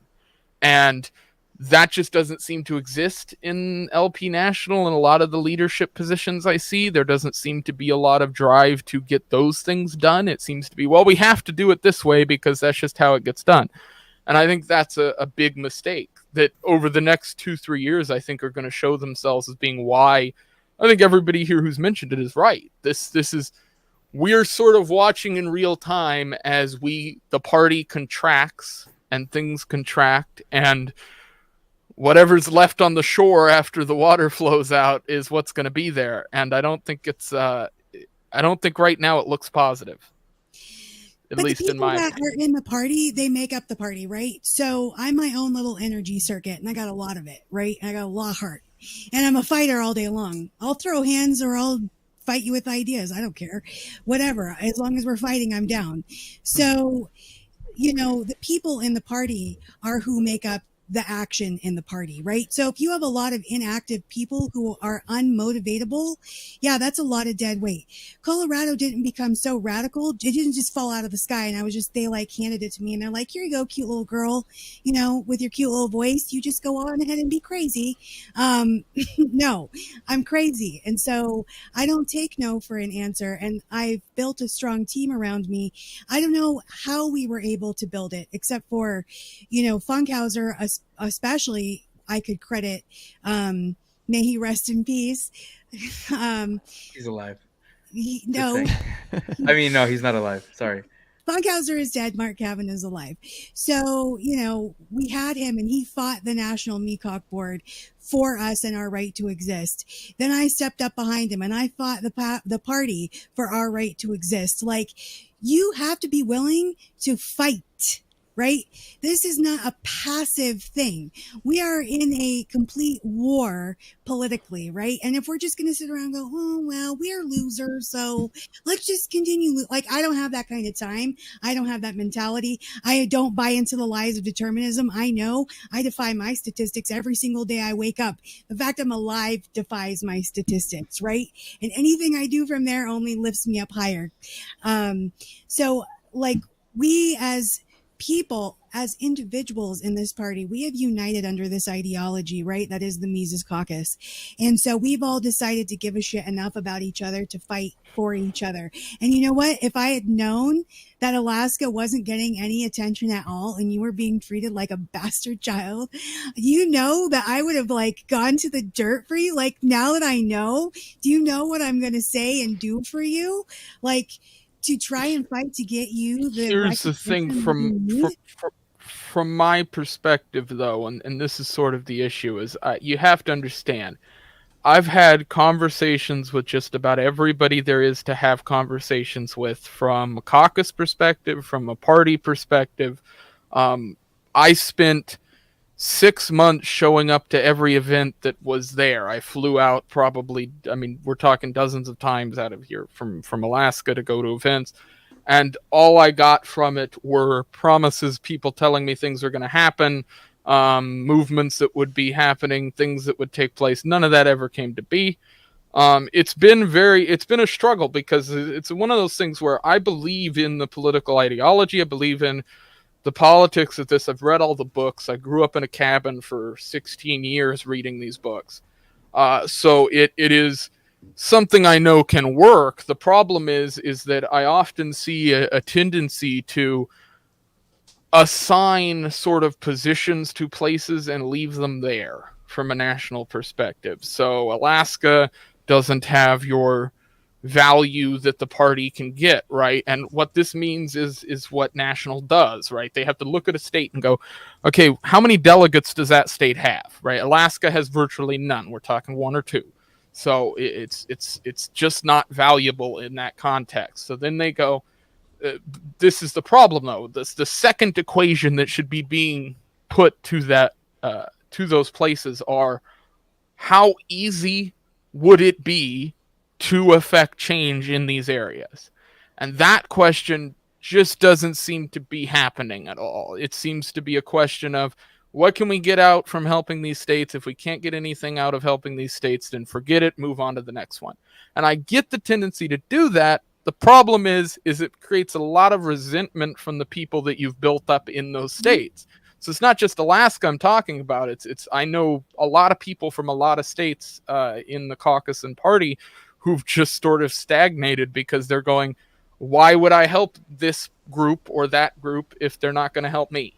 And so that becomes sort of, I think, why we have seen this drop off that we're viewing. I don't think it has anything to do with candidates. I really don't think that's anything to do with it. I think it has 100% to do with communication behind the scenes, how people are approaching sort of after the takeover, how everything went after that point. And I think it's been rough for sure.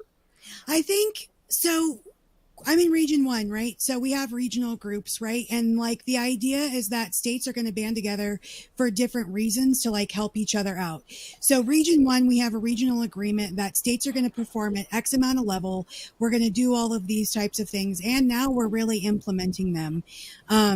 So, you know, Alaska is small. Guess what? So is Nebraska. Nebraska is not very big. I politic with those fools all day long. I take those guys under my wing and I make them, you know, like, here's the thing. This is, I think, something that many people in the caucus need to like think about or contemplate.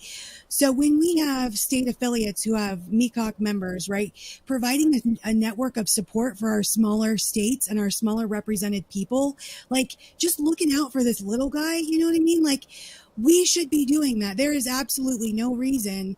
I mean, I understand why National isn't paying attention to Alaska, but I just think it's bullshit. Right.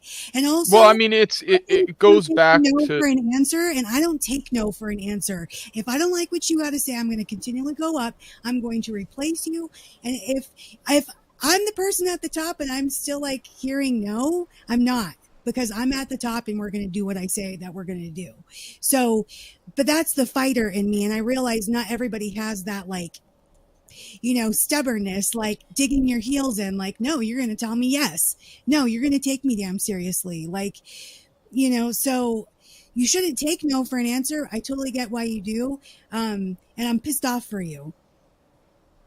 Yeah, I'm looking for the tweet that I made, but I have a tweet going over some of this stuff back about a month and a half ago where I referenced and I referenced earlier where I was talking about the history of some of sort of this stuff. And I think that a lot of people in the national position have just don't care about that maybe. But, you know, one of the things that I cared a lot about when I, you know, was joining up to things was, you know, where did the Alaska Libertarian Party get its start? How did this sort of start getting movement in the state? You know, I'm very knowledgeable on the AIP, so I know more about that party in general, but the Alaskan Independence Party was founded in this, 73 to 74. It was created by Vogler to ask for secession from he was making a legal argument for secession. It was all this stuff.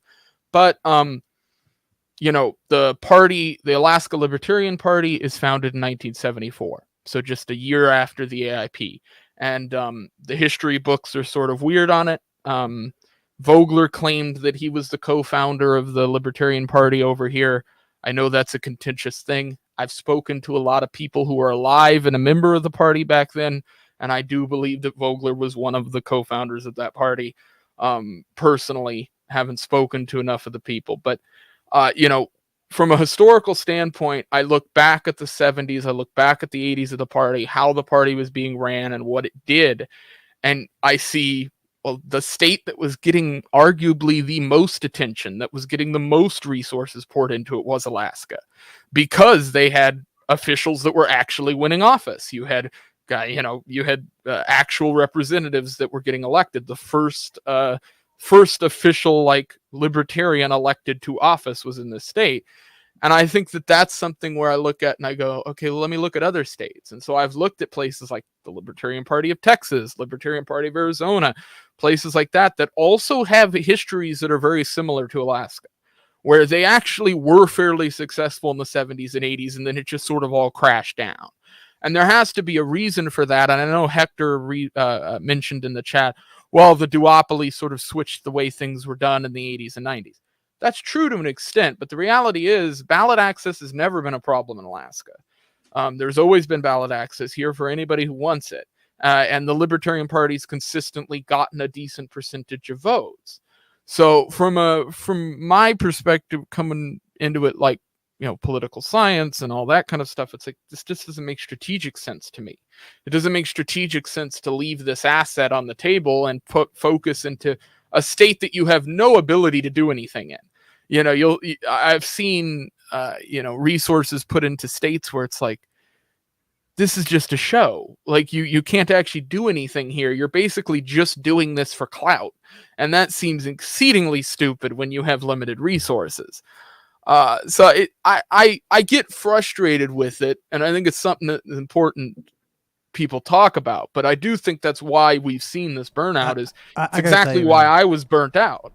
Yeah, I get the frustration with the party and 50 years of it, and I don't know what Angela and these other 10 people can do within 1 year. Like, I don't know what to expect of them. Right. But I think it's kind of the beauty of the caucus is to kind of okay, put all this stuff over here, all this ballot access woes, all of the winning elections woes over here. And if you just think about what the caucus can do as a liberty lobby, as what you can do to just get in the community, you can mix it up. You don't have to even fuck with Robert's rules. You know what I mean? Just mix it up with the right over here on gun stuff, and mix it up with the left over here on, weed decrim or, criminal justice reform. Just that's the kind of stuff. That's where the real power is. PQ is right when he says, why are you wasting your time at the ballot box when you could be lobbying on behalf of liberty? That's kind of what the beauty of the Mises Caucus should be doing, because you can do whatever you want. Look at Colorado. They got the reins of power, and now they can do whatever they want, and they're thinking outside of the box. So I'm with you, dude. More attention. Hey, we want more attention over here, but I'm not here to let her vote. You'll never hear me saying that because I don't give a fuck. You know what I'm saying? Right. I'm not let her vote. Yeah. If I had a perfect world, over here in my state, the way that I would say for things to roll out would be that the Libertarian Party, and this is going to piss off a lot of people who haven't heard me talk about this in Alaska, but my end goal would be for the Libertarian Party and the Alaskan Independence Party locally to sort of marry in a sense. For the older class of people who were with the Independence Party throughout the 70s, the 80s, and a deal of the 90s to sort of become part of what the libertarian movement is doing in Alaska and vice versa. And I think that that's something that hasn't really been tried in other states, because you sort of have this hesitation between third parties to work together because they're eating up these small percentages as is, right? It's sort of difficult for, say, the Green Party and the Libertarian Party to work together sufficiently because they're sort of eating from the same pool in a sense. And so there's always this sort of hesitancy. Whereas with the AIP, I mean, you can go through sort of their bylaws and what they believe, and it's not super far off from what the Libertarian Party is already advocating for. And so I think that's something, I think it could change over the next, especially 6 months. I had the vice president of their party reach out to me sort of to invite me out to the convention and stuff to talk about some of that stuff. But I think that, I've looked at other states and gone, well, there's all these other small third parties. I'm not talking about like Green Party stuff, but there's tons of like random independence parties and random like parties that back in the day had a lot of support.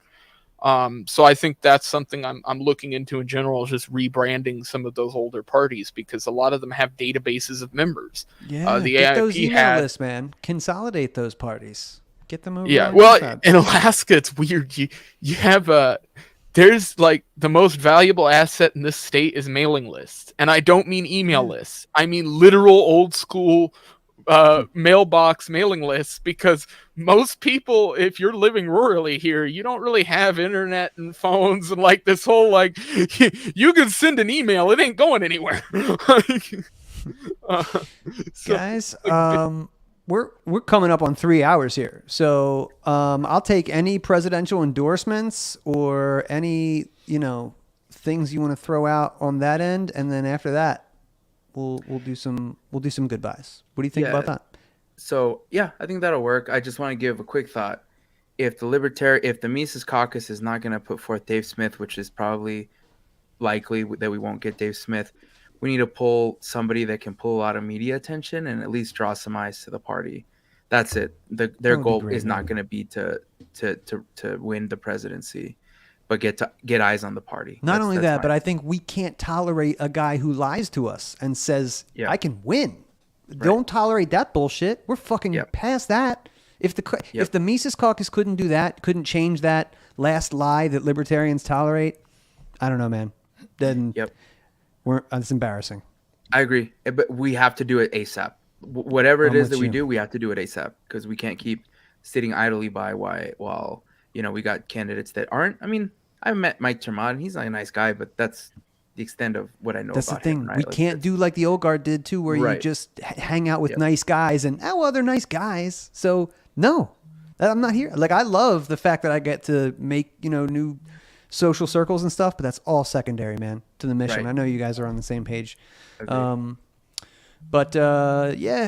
why don't you tell us where we can find Libertarian Party of Colorado and how to support you guys and everything else that's going on? So we definitely need a lot of support. I need more volunteers, people who are willing to get out there, grind and shine, and get out in the trenches and meet your local people and run for local office and things like that. Another big need we have, obviously, every party needs, is more money, right?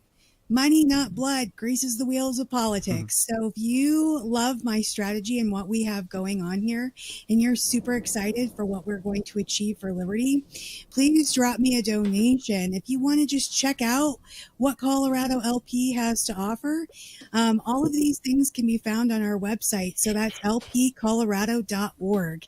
If you have some feedback for me as the chairman, if you want to tell me I'm dumb or you want to say I'm great, you can go ahead and write me an email at statechair@lpcolorado.org. So visit lpcolorado.org and check us out. Thank you, Hannah. And Justin, what's up? What can we do to help those of you guys in New York who are suffering? If you are interested and believe that running local candidates and starting from the bottom up with issue coalitions and everything else is the way that the party should move forward, I would say to come help us out at lpmy.org, or if you want to throw us a few dollars, lpmy.org/donate. I know Craig, who had to drop off, also help him out.